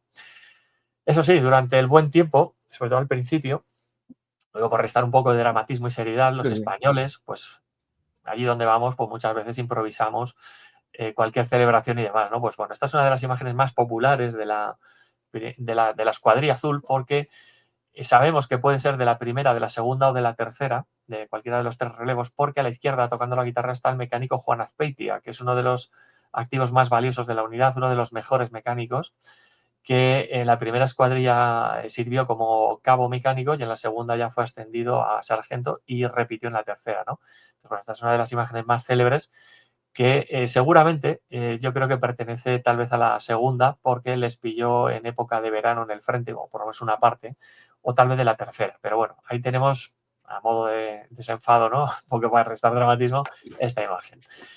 Esto es lo habitual, señores y señoras que estáis viendo este vídeo. Los españoles en un aeródromo de campaña, como veis, tiendas improvisadas en el lindero de algún bosque, ropa pues ya forrados, nieve por doquier, a partir de, normalmente en los archivos históricos, muchos documentos coinciden en que fue a mediados de octubre del 41 cuando empiezan a darse las primeras nevadas ya de entidad, con las dificultades que eso entraña, ¿no? Pues bueno, imaginaros en octubre, finales, noviembre, tener que pernoctar en aeródromos de campaña en tiendas como la que estáis viendo detrás. Bueno, pues tremendísimo, tremendísimo. Los alemanes siguen con su avance por tierra, siguen avanzando hacia lugares como Kalinin, por ejemplo, que hemos comentado. La nieve, como digo, es un impedimento constante para todos, ya no solo para los alemanes, que van a hacer los principales avances los van a hacer con carros de combate, como podéis ver en esta imagen y en muchas más. La mayoría de los carros de combate, el caballo de batalla que van a utilizar es el Panzer III, ¿de acuerdo? Lo digo porque, ¿verdad, Francisco? Muchos documentales parece como que en el año 41, bueno, estaban utilizando ahí los Tiger, ¿no? Al por mayor, los Tigre, los Cerberus Tigre, los Pantera y tal. No, a ver, señores, estamos en el 41 y hacemos un desglose pormenorizado estadístico de, por ejemplo, el grupo Panzer al que da apoyo la unidad española. Si hacemos una pirámide con los efectivos que está manejando, el caballo de batalla y por número es el Panzer III, o sea, imaginaros. Y están haciendo frente ya a carros de combate como el T-34, ¿no? Entonces, bueno, esta ciudad, para que os hagáis una idea, por poneros un ejemplo de tantos, ¿no? La ciudad de Kalinin y demás, pues son reconocidas desde el aire por la Luftwaffe y estos mapas los tienen que estudiar los españoles, ¿de acuerdo? Esto es algo que de forma pormenorizada se estudia en sesiones previas a asaltos aéreos, por ejemplo, a otros aeródromos, ¿vale? Es decir, tienen que coordinarse con escuadrillas de, por ejemplo, los Hensel 123, que son escuadrillas a las que van a dar mucha protección. Incluso el teniente Busquets va a hacer vuelos en el Hensel 123 muchas veces, dado su dominio del alemán y que, bueno, pues era un excepcional piloto. Incluso algún otro español, recuerdo caso como por ejemplo Zorita, ¿no? También hace algún vuelo en los Hensel 123, pues estos mapas los tienen que controlar a la perfección, porque tienen que hacer ataques quirúrgicos contra instalaciones clave de los rusos, en este caso, en aeródromos o en plazas fuertes o en algunas otras ciudades, ¿no? Lo mismo que se sigue haciendo en la guerra moderna, ¿no? De estudiar a través de la inteligencia, ¿no? Pues aquí hay un depósito de combustible, aquí hay un centro de reparación de no sé qué. Esta gente hacía lo mismo, ¿de acuerdo? Entonces, este trabajo es coral con los alemanes, no, nadie lo hace de forma independiente. Por ejemplo, en este asalto a Kalinin, algo parecido también ocurrió en Klin más adelante, pero en Kalinin, fijaros, a mí esta imagen es que me hiela la sangre porque vemos un Stug, un carro,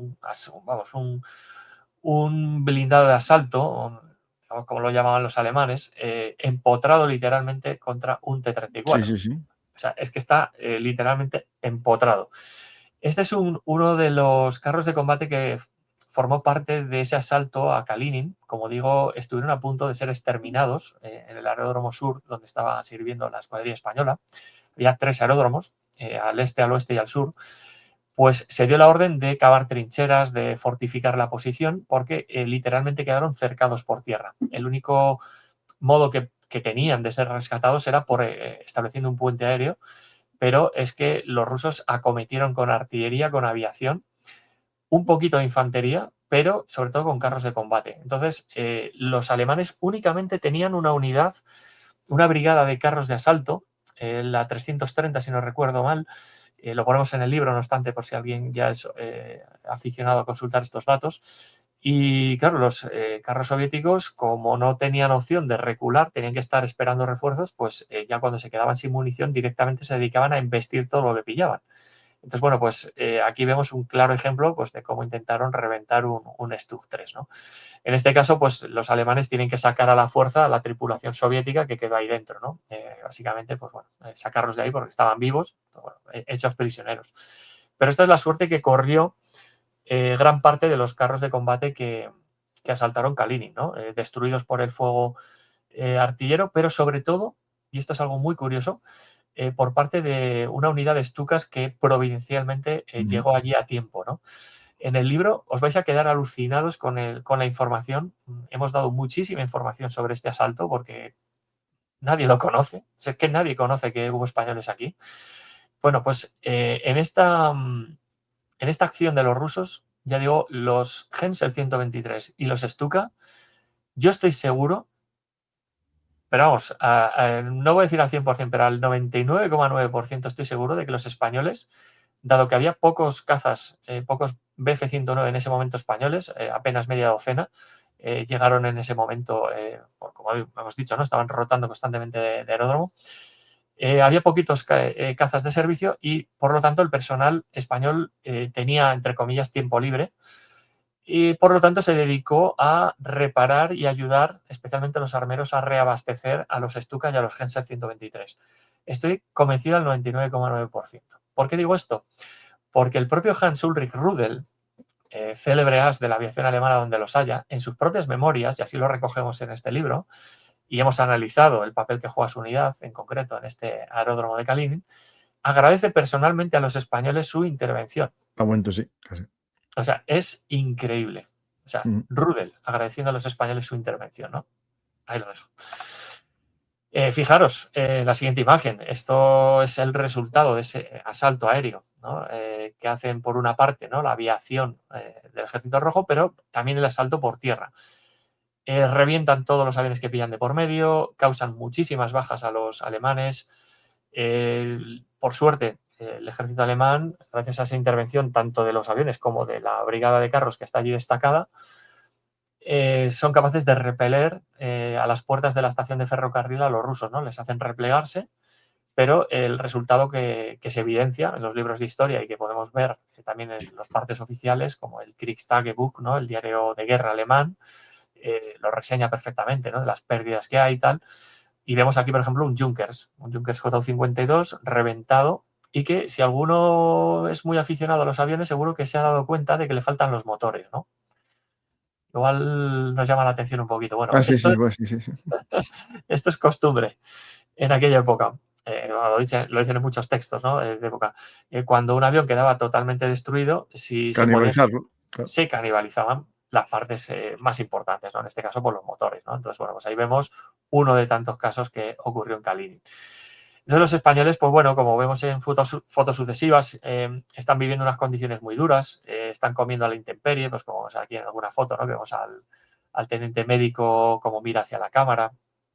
Es una foto para mí muy bonita, esta, que si la podemos poner, Francisco, ya que recoge a la perfección lo que era el día a día en un aeródromo de campaña, ¿no? Esto es, seguramente está tomada a finales de septiembre, seguramente principios de octubre, porque fijaros, todavía no hay nieve, pero se les ve bastante abrigaditos, ¿eh? Cuidado con la ropa que llevan. O sea que aquí les vemos en su día a día, a muchos pilotos y personal de tierra. Esto es el día a día del escalón de tierra, porque, bueno, siendo una escuadrilla, ¿por qué no utilizan los Junkers para moverse de un aeródromo a otro? Bueno, pues porque literalmente era imposible. Era tal el caos circulatorio, el tráfico aéreo que había en muchos sitios, que literalmente no había disponibilidad en este caso, de aviones. Sí que es cierto que la escuadrilla tenía asignado un Junkers, un Ju-52, pero no le podían dar uso a las 24 horas, ¿no? Entonces, el material que se va haciendo necesario transportar de un aeródromo a otro se hace en camiones. Entonces, con la llegada de las nieves, de las típicas heladas y deshielos, las lluvias, pues ocasionan que las pistas sean totalmente intransitables. En las memorias del médico, también en las del piloto, pero en muchos pasajes que hemos recogido aquí en el libro, incluso de otros personajes históricos célebres, como León de Grel, que participó también en el Frente del Este, en la campaña de Rusia, recogen los estragos que hace el hielo a los vehículos, ¿no? Entonces, pues aquí vemos unos vehículos de la escuadrilla española.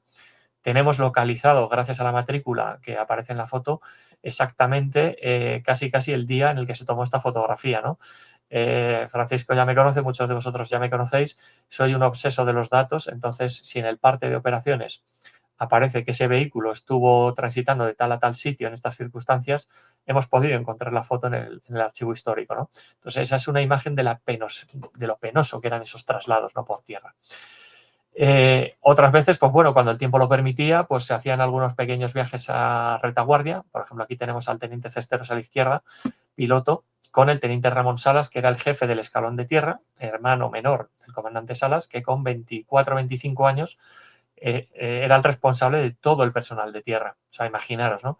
Pero bueno, ahí le tenéis, un tío nacido en Burgos, aquí como un servidor, que bueno, pues estamos acostumbrados al frío, pero lo de Rusia no es ninguna broma, ¿eh? Fijaros cómo va ahí con un abrigo de piel vuelta el pobre hombre, madre mía. Pues bueno, estas son temperaturas habituales que vamos viendo en el diario de operaciones, cómo van descendiendo desde los 10 bajo cero hasta los 20 y 30 grados bajo cero, ¿no? Entonces, algo realmente dramático, ¿no? Entonces, en estas circunstancias, pues como vemos aquí, ¿no?, también a varios oficiales y varios soldados de la escuadrilla, en las circunstancias en las que tienen que pernoctar también los aviones, ¿no?, a la intemperie, a veces con una lona por encima, y es el personal de tierra el encargado, pues, de quitar el hielo de los planos, ¿no?, de las alas, de la cola, es muy difícil poner en funcionamiento los aviones, cosa que los rusos hacen las 24 horas del día, ¿no? Aquí tenemos también una imagen que hemos querido recoger para que os hagáis una idea de que todo esto, todas estas operaciones que se van produciendo, incluso hay algunas misiones en las que se sobrevuela Moscú. Lo digo porque también hay historiadores que dicen, es imposible. Bueno, pues en el libro lo vais a ver con pelos y señales detallado el servicio, uno de los servicios que hicieron sobre los cielos de Moscú. Lo que pasa que, bueno, aquí estarás conmigo, Francisco, que para el desarrollo de la guerra no es nada importante ir a Moscú y Poco soltar afecto, poco afecto. poco efecto de soltar 2 bombazos sobre el Kremlin, ¿verdad? No tiene Sí. ningún sentido, ya, salvo que pilles a Bueno, Stalin ahí. propaganda. Si hubiese ahí alguien con un móvil grabando, tenemos un buen short. Correcto, pero como no había de la propaganda Claro. company, ¿no? Esta alemana por ahí grabando, pues no tiene ningún sentido el ir a Moscú a tirar 2 pepinazos allí al Kremlin. Cero relevancia.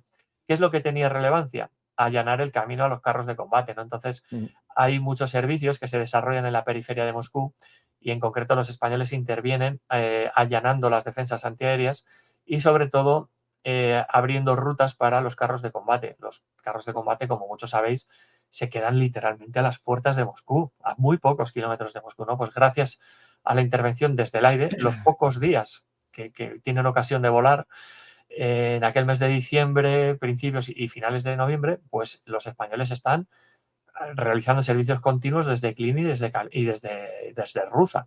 Entonces, todo esto tiene un precio, ¿no? Y aquí en esta foto hemos recogido a los 5 oficiales de vuelo que fallecen en acto de servicio, ¿no? A la izquierda tenemos al comandante al comandante Muñoz, gran amigo, camarada perpetuo, ¿no? del comandante Salas, que se me ha saltado el nombre antes.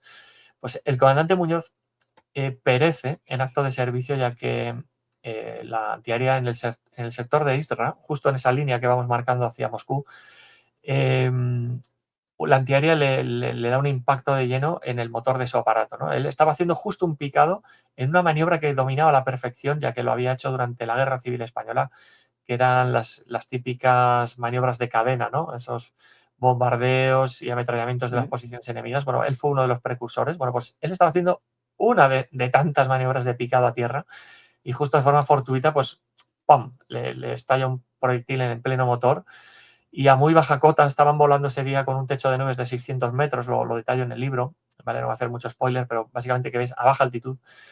Entonces este hombre tiene que tirarse en paracaídas a 100 metros del suelo. Lógicamente el paracaídas no se abre a tiempo y se estrella contra el suelo, falleciendo en el acto. Justo a la derecha abajo veis otra imagen, es el capitán Arístides, en el mismo servicio, en una patrulla de 3 con el capitán Quindelán cerrando este trío. El capitán Arístides también, al parecer, mientras Quindelán está viendo este suceso, Arístides, al parecer, también recibe otro impacto de la antiaérea, lo que le obliga a hacer un aterrizaje de emergencia. Entonces, gracias a un informe ruso que me ha facilitado algún familiar de Arístides, del difunto capitán Arístides, hemos podido localizar la unidad que estaba manejando la antiaérea en aquellos días en ese sector. Hemos podido localizar incluso al oficial que mandaba esas unidades y hemos podido evidenciar que no se hallaron restos óseos de Arístides. Esto nos da una pista. Sí que se ha encontrado el lugar donde hizo el aterrizaje de emergencia en ese sector de Istra Ducanino, más o menos, y se hallaron restos del aparato. Ya digo, gracias a familiares he podido tener acceso a información de primera mano de un estudio arqueológico histórico que hicieron allí compañeros, en este caso rusos, ¿no? Y la verdad que te pone los pelos de punta, ¿no? Decir, bueno, ¿qué sería de este hombre, no? Seguramente, pues bueno, la costumbre, esto también lo sabe Francisco, lo sabe mucha gente, en aquella época piloto que pillaban, prácticamente lo ejecutaban en el acto. Sería muy raro que no se procediese de esa forma, ¿no? Entonces, el mismo 27 de noviembre del 41, ambos oficiales, uno se le da por muerto, Muñoz, por motivos lógicos, ¿no? El comandante Muñoz, y otro, Arístides, como vemos ahí abajo en el centro de la imagen, se le da por desaparecido.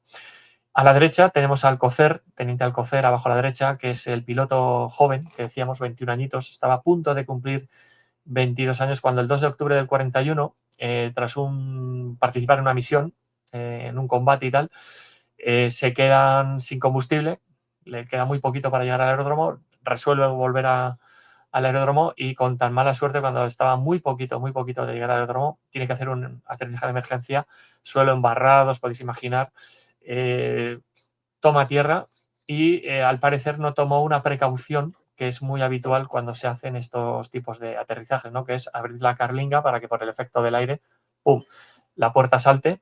Y tirar el colimador, que es el instrumento que está, digamos, sobre el panel de mandos, que te sirve para apuntar en el aire al objetivo y abrir fuego, ¿no? Entonces, ese objeto ocupa bastante, entonces es, digamos, donde posaban la mirada, ¿no? Un poquito se inclinaban sobre él. Entonces, no lo quitó y al parecer pues, se dio un muy fuerte, un golpe en la parte frontal del cráneo y fruto del coletazo que le dio al estamparse contra un montículo en el suelo, también recibió un fuerte golpe en la región occipital, ¿no? En la nuca. El parte médico es bastante claro. Al parecer, el golpe, tanto el frontal como el occipital, seguramente el occipital fue el que le segó la vida prácticamente en el acto. Sí que es cierto que hemos recuperado algún texto de algún miembro de la escuadrilla que lo incorporamos en el libro. Al parecer, también sufrió una fuerte hemorragia, así que en cualquier caso, la lesión fue mortal de necesidad, ¿no? Entonces, bueno, así se perdió. Esa fue la primera baja. Esto es la curiosidad, ¿no?, de todo el contingente español que participó en la campaña de Rusia, tanto en infantería como en aviación. Teniente Alcocer fue la primera baja. Y arriba en la imagen vemos al teniente Bartolomé justo en el centro, en pequeñito, que saltó en paracaídas el día 4 de diciembre del 41, tras también participar en una misión. Su avión empezó a echar humo, lo vieron algunos de los pilotos, saltó en paracaídas, pero con tan mala fortuna que lo hizo sobre las líneas enemigas. Recordad que esta unidad siempre estaba operando tras las líneas enemigas. Era una unidad de vanguardia, tenía que abrir camino a los Panzer. Entonces, es muy raro los servicios dentro de las líneas propias. Se hacían servicios, sí, de escolta, de protección a los aeródromos propios, pero lo normal era operar tras las líneas enemigas, ¿no? Entonces, a este hombre, al teniente Alcocer, originario de las Islas Canarias, perdón, teniente Bartolomé, se le da por desaparecido, ¿de acuerdo? Se le da por desaparecido ya que se desconoce su paradero. Alcocer sabemos que está muerto, Muñoz sabemos que está muerto, Arístides se le da por desaparecido y arriba a la derecha tenemos al teniente Ruibal, que también se le da por desaparecido, ¿no? También en octubre, el 27 si no recuerdo mal, desaparece, corta comunicación al regreso de una misión porque al parecer tiene un fallo de motor. Sí que de forma muy inteligente describe el escenario por el que está sobrevolando, que si hay un lago aquí, no sé qué, tal.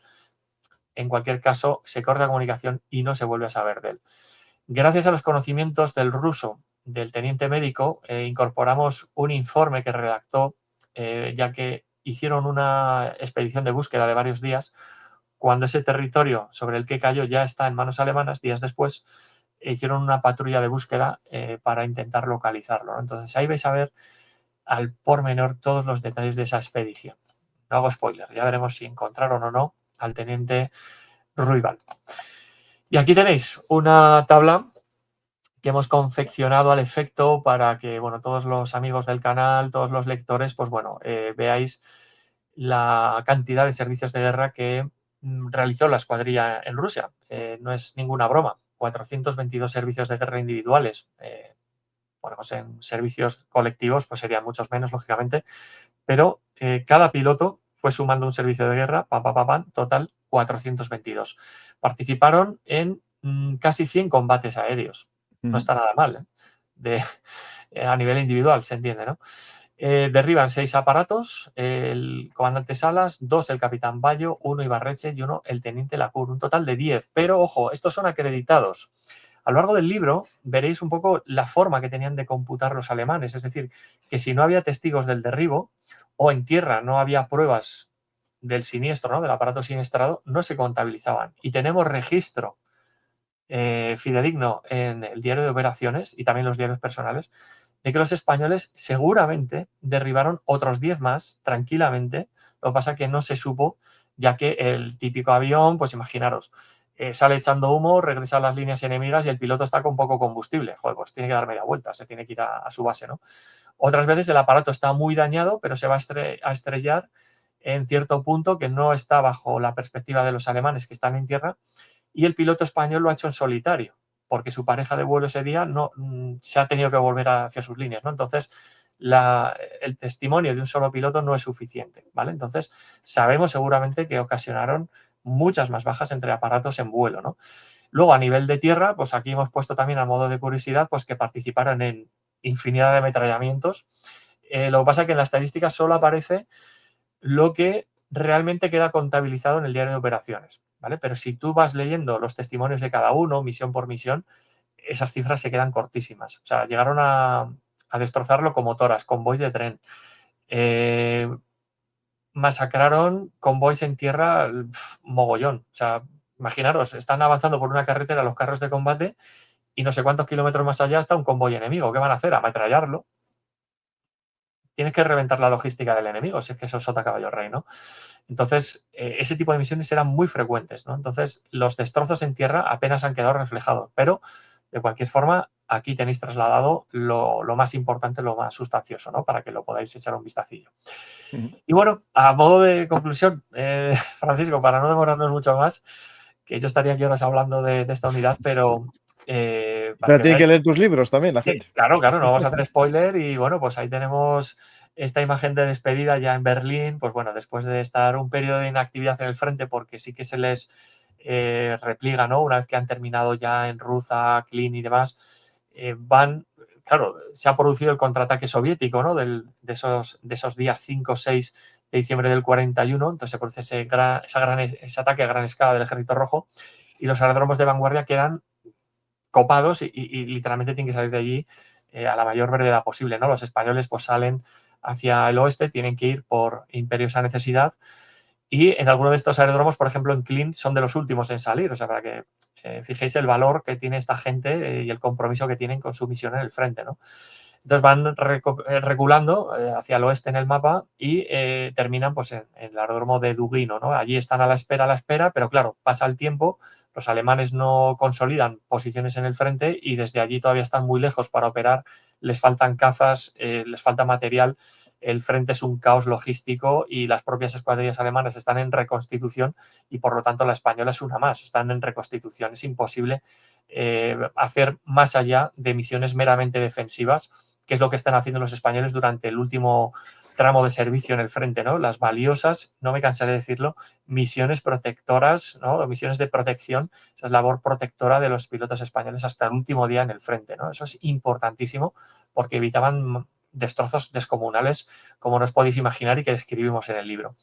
Bueno, esta foto se toma ya de vuelta en Alemania, de vuelta en Berlín, en el local de Falange, ¿no? Pues tenemos al embajador, a Celia Jiménez, la madrina de la División Azul, tenemos al comandante Salas y luego tenemos ahí con aire reflexivo a la derecha al teniente médico José Luis Álvarez Salamoris. Y al fondo vemos algunos pilotos más, ¿no? Ahí así, abuela pluma, estoy viendo a Busquets, a Quindelán, a Ibarreche, a Lacour, ¿de acuerdo? Entonces, este es un acto que se hace solemne, en este caso en los locales de Falange en Berlín, para despedir al contingente español, ¿no?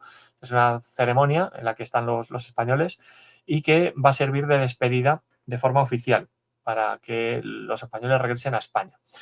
¿Qué ocurre? Que desde España se está montando un siguiente contingente que les va a relevar. Entonces, esta unidad que hemos visto, el primer relevo de la Escuadrilla Azul, termina después de un periodo de servicio que se inició a finales de julio del 41, regresa a España a finales de febrero, comienzos de marzo del 42. Es en ese momento cuando llega también a Alemania, llega también a Berneugen, a Berlín, la segunda Escuadrilla Azul. Y a partir de ese momento, digamos que el testigo lo toma la segunda Escuadrilla Azul, o en este caso el segundo relevo de la Escuadrilla Azul, para hablar con más propiedad. En la siguiente imagen, pues vemos el recibimiento. Esta es una foto que circula por ahí, que está bastante bien coloreada, por cierto. Este es conocido mío y lo conoces, buen ¿no? rostro, sí. Pues es una de las fotos que más me ha gustado. Lógicamente no la hemos podido incluir en el libro porque pertenece a él, no contábamos con su permiso, pero bueno, aprovechamos para dar difusión a su trabajo porque... No, este es amigo del canal y me coloreó muchas fotos para el blog. Pues si algún día hablas con él, dale la enhorabuena de mi parte porque ha hecho un trabajo excepcional. Vemos perfectamente el azul de la Luftwaffe, el uniforme con el que regresan los pilotos españoles a la patria, ¿no? Y cómo regresan, pues bueno, en el caso del comandante Sales, colmados con decoraciones, ¿no? No se ven todas, pero sí que vemos la cinta de la Cruz de Hierro de segunda clase. Debajo de esa mano se intuye en el pecho la de primera clase. y la Cruz de Oro alemana. O sea, fijaros la cantidad de condecoraciones que reciben los españoles. Ahí tenemos también una tabla de todas las condecoraciones que reciben en uno de los anexos y también las condecoraciones alemanas, pero sobre todo nos hemos centrado en las españolas porque muchas veces han quedado relegadas al olvido, pero tenéis un listado dentro del texto y luego un anexo con las españolas, así para que podáis ver un poco el recibimiento que tienen en España, las condecoraciones que reciben y demás, ¿no? Y bueno, tal es la trascendencia de esta escuadrilla, de su labor en el frente, que aparece en medios de la época, ¿no? En ABC. Este es una foto, no es de un ejemplar original que tengo yo en mi archivo, ni tampoco el ASPA, pero ambas las tengo yo originales. Estas son pues, de algunos contactos que también que en su día me las enviaron, o las tenía digitalizadas, pues bueno, para que veáis un poco la trascendencia de la primera escuadrilla azul en el frente. Lógicamente, no va a tener el alcance mediático de la infantería de la División Azul, pero el contingente español también, llegado el momento, recibe el reconocimiento de los medios de prensa. Ojo, no solo nacionales, también internacionales. La escuadrilla azul va a salir, y lo recogemos así en el libro, en varios noticieros del Deutsche Wochenschau. Así que quedaros con la idea de que la escuadrilla azul, tal vez el primer relevo no es el que más derribos cosecha, pero su labor en el frente fue primordial para contribuir al avance hacia Moscú del tercer grupo Panzer, ¿de acuerdo? Si no, lógicamente, pues el grupo Panzer no hubiese llegado tan lejos. Podría haber llegado más, menos. Lo que sí que está claro es que estuvieron operando en uno de los inviernos más duros que conoce el siglo XX y bajo esas circunstancias ahí estuvieron los españoles sumando su esfuerzo. Y aquí, pues bueno, la última imagen que hemos hecho una recopilación, pues esta sería un poco mi tetralogía sobre la escuadrilla azul. Yo creo que hemos hablado de todos los libros prácticamente en este canal y podéis encontrar toda la información en mi página web, danielortegascritor.com. Y bueno, podéis encontrar desde Cielo Rojo, Águilas Azules, que es la novela histórica que hemos comentado antes, publicada en Actas, el cómic histórico, abajo a la izquierda, de la escuadrilla azul, elaborado con Antonio Gil. Arriba, el de Pilotos Españoles contra Stalin, que es uno de los recientes libros en el que he contribuido, junto con Carlos Caballero y el doctor Jesús Rueda, para dar voz a las memorias del teniente piloto José Andrés de la Cour Maciá y del teniente médico que hemos comentado antes, José Luis Álvarez Salamoris. Y en el centro, pues la novedad más reciente, que es la que estamos hoy centrando esfuerzos, que es la primera escuadrilla azul en el ojo del huracán de HR Ediciones y que es un ensayo histórico en toda regla, ¿no?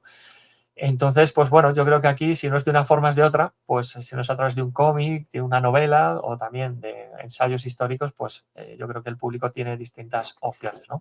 Sí, sí. Entonces, Un no sé si... viaje para conocer la escuadrilla azul completamente desde todas las perspectivas. Exacto, Pues, exacto. Y aquí, pues nada, Francisco hace poquito recibió su ejemplar, que nada, si quieres comentar qué te ha llamado la no, atención me o llamó la demás. atención cómo, bueno, las citas de las memorias y sobre Ujú, todo bueno, algo llamativo, ¿no? Como mecanografías al estilo máquina de informes de la época, ¿no? sí, Aquí se puede ver claro, lo que son informes, lo citas como escrito a máquina de escribir. Y después al claro. final tienes muchos anexos también muy interesantes ahí. Yo creo que eso es muy, muy interesante para profundizar, las tablas que mostraste y Ujú, pequeñas biografías seleccionadas de algunos de los ujú. protagonistas de esta historia, ¿no? Sí, luego hemos añadido una parte de uniformes, tema de las estadísticas. Fíjate. Hemos hecho unos pequeños póster también para que vea la gente cómo era la formación en vuelo de una escuadrilla. Luego una tabla de equivalencias muy importante que pedía mucha gente y que, por desgracia, no hay con gran disponibilidad en libros españoles que hablen sobre la escuadrilla azul, que es la tabla de equivalencias de los rangos españoles y los alemanes, Ujú. porque es algo que muchas veces te puedes perder, ¿no? Entonces, bueno, aquí tenéis un libro de consulta que vais viendo pues Pues buenos perfectamente. mapas también, mucha fotografía, que es algo Ujú. que presta a Sí, ver en un libro, ¿no? Yo creo que es un bueno, buen... y tenemos que decir que aquí hemos apostado por el elemento gráfico y hemos rescatado en el último viaje que hice al Archivo Histórico del Ejército del Aire más de 100 fotografías inéditas, la mayoría de ellas, y muchas de ellas están en este libro, ¿de acuerdo? Algunas las podréis ver, por ejemplo, de forma inédita en el libro de Pilotos Españoles contra Stalin, pero aquí en El Ojo del Huracán vais a ver muchas fotografías que son clásicas de la unidad, que si nadie ha visto ningún libro, no ha leído ningún libro sobre la Escuadrilla Azul, pues aquí las va a tener. Pero creedme que las inéditas os van a llamar mucho la atención porque no se han publicado hasta la fecha. Y luego también he aprovechado, Francisco, a hacer algo que, por desgracia, pues muchos escritores españoles a veces no hacen, ¿no? Que es indagar en las fuentes rusas, contra quién estaba luchando esta gente, qué opinaba esta gente. Entonces hemos encontrado fotos de escenarios de aquella época del año 41 y 42 tal cual lo vieron con sus ojos los propios españoles. O sea, es algo, yo creo que es una fuente primaria que tenemos ahí para consulta, que es el archivo gráfico, y por desgracia pues ni se ha contado con ello, ¿no? Pues aquí tenemos la opción, en este caso, de ver muchas fotos, de ver lo que los españoles vieron con sus propios ojos. Es algo también muy interesante, conocer los escenarios. ¿Y hay acceso fácil ahora por internet a esos archivos o lo tienes ya hecho antes? Bien, te comento. Antes de escribir este libro, hice una investigación brutal para el tema de Cielo Rojo y las Azules, también del propio cómic, y poco a poco pues hemos ido profundizando en más fondos históricos, tanto de fotos como de documentación histórica. Poco a poco me he ido haciendo una red de contactos. Hay muchos investigadores en Alemania, en Rusia, en Dinamarca, que les mola mucho la Luftwaffe, les encanta, son verdaderos expertos. Y claro, ellos a lo mejor no tienen acceso a los archivos físicos españoles, y yo no tengo a los archivos físicos en Alemania, salvo que me desplace, como he hecho alguna vez, y demás. Entonces compartimos material, compartimos mucho material.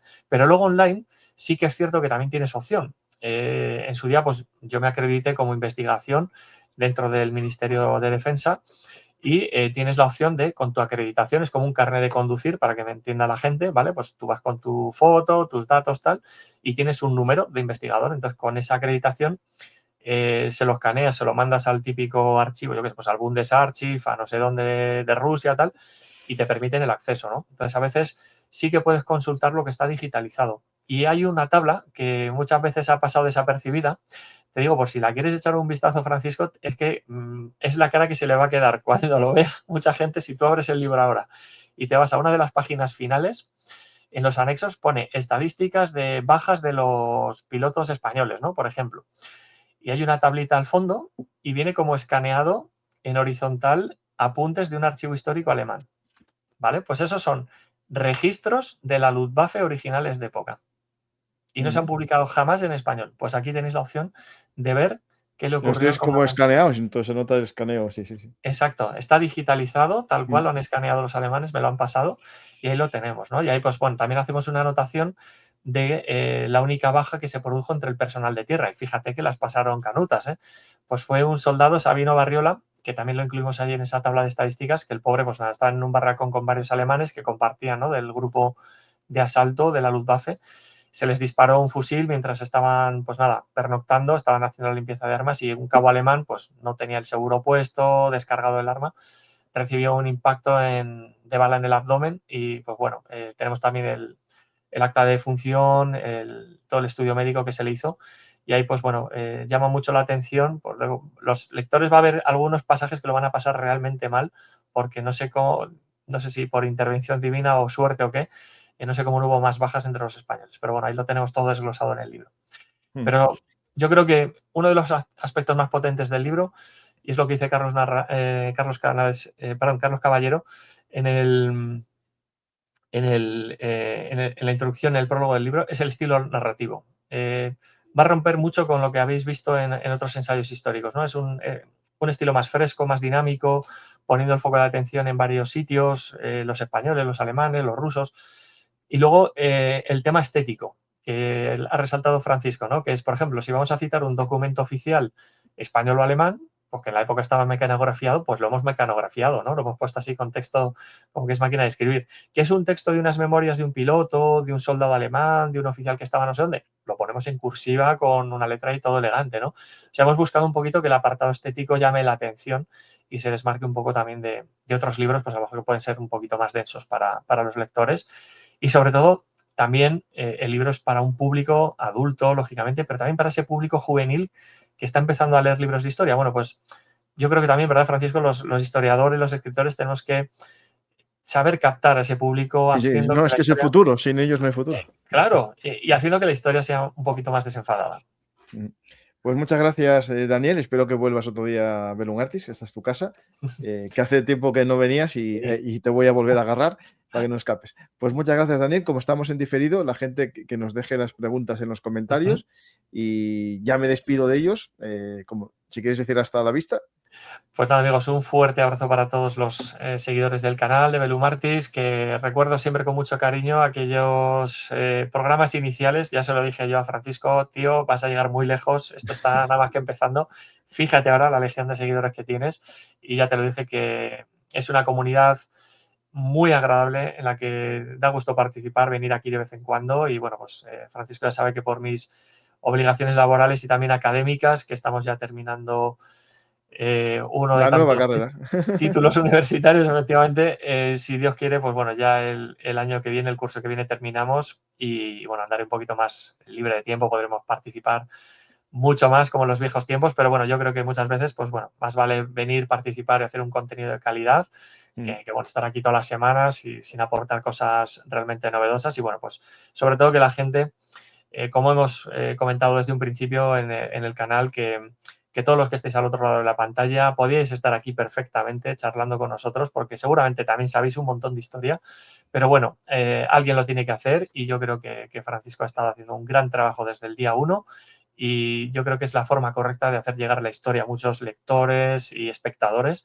que a lo mejor pues no van a leer un libro de historia porque les gusta documentarse de esta forma, perfecto, y gracias a la labor de Francisco y del canal pues estamos llegando a mucha más gente y sobre todo picando la curiosidad de ese público más joven que estoy seguro, Francisco, tarde o temprano habrá más de uno que se animará también a escribir libros pues como el que estáis viendo en pantalla o de otros temas pero que hablen de historia, ¿no? Y aquí pues bueno, dejamos esa recomendación. La primera Escuadrilla Azul, En el ojo del huracán, de H.R.M. Ediciones, ya disponibles ejemplares en librerías de toda España, también en plataformas digitales. Y si me permites, Francisco, vamos a anunciar ya la presentación en Madrid, que tendrá lugar el 23 de abril a las 7 de la tarde, a las 19 horas, en la librería Tercios Viejos de Madrid, que es un poco mi librería de cabecera y mi segunda casa. La de todos, yo creo. Por Madrid. Y casi que los que participamos todos en este canal y también Francisco, que se ha pasado por allí en alguna ocasión. Así que por allí nos vemos el 23 de abril a las 19 horas para, si queréis, si tenéis a bien, acompañarnos y llevaros vuestro ejemplar dedicado. Pues muchas gracias, Daniel. Y bueno, y ya hablando del día 23, y yo estaré en Santander, no voy a quitar gente a Daniel, estaré en Santander firmando libros en el Corte Inglés, espero que vaya alguien. Y el 24 en Santiago de Compostela también, en el Corte Inglés, hablando de geopolítica, un mundo convulso, claves geopolíticas. Pues os dejo y os recuerdo también que está este viaje a Normandía, donde vais a ir con gente parecida a vosotros, amantes de la historia, que charlaremos largo y tendido sobre lo que veamos cada día en Normandía con nuestro amigo David Díaz Cabo. Viaje a Normandía memorable en Grupeando Tour. Informaros y si queréis ir hay un descuento de 100 euros sobre el precio fijado poniendo el código BellumArtis26 y si vais varios amigos y uno va primero y los demás le citan en su reserva, tiene un descuento de 50 euros extra vuestro amigo. Pues muchas gracias a todos y nos vemos otro día más aquí en Bellum Artis Historia Militar, el lugar de encuentro para nosotros los apasionados de la historia. Y para que sigamos ahí dándolo duro, dar a me gusta, dejar un comentario, compartir y suscribiros. Y si queréis ya ayudar al canal, pues esto es muy bueno porque YouTube recomienda más a los canales que tienen más miembros de pago. Alguien dirá, ¿pero qué gano yo haciéndome miembro de pago? Pues literalmente nada, porque no hago ningún programa exclusivo para miembros, porque mi idea es difundir la historia y la actualidad a todo el público sin frenos que sean económicos, pero ayudáis al canal también de una forma altruista. Pues gracias a todos y hasta la próxima. Hola amigos de la historia militar, si os ha gustado este contenido por favor apoyadnos en iVoox, YouTube o Patreon. Recordad que Bellum Artis es vuestro canal de historia militar y trabajamos para daros los mejores contenidos. Muchas gracias a todos y hasta la próxima historia hablada. Y no os olvidéis de dar a me gusta y compartir.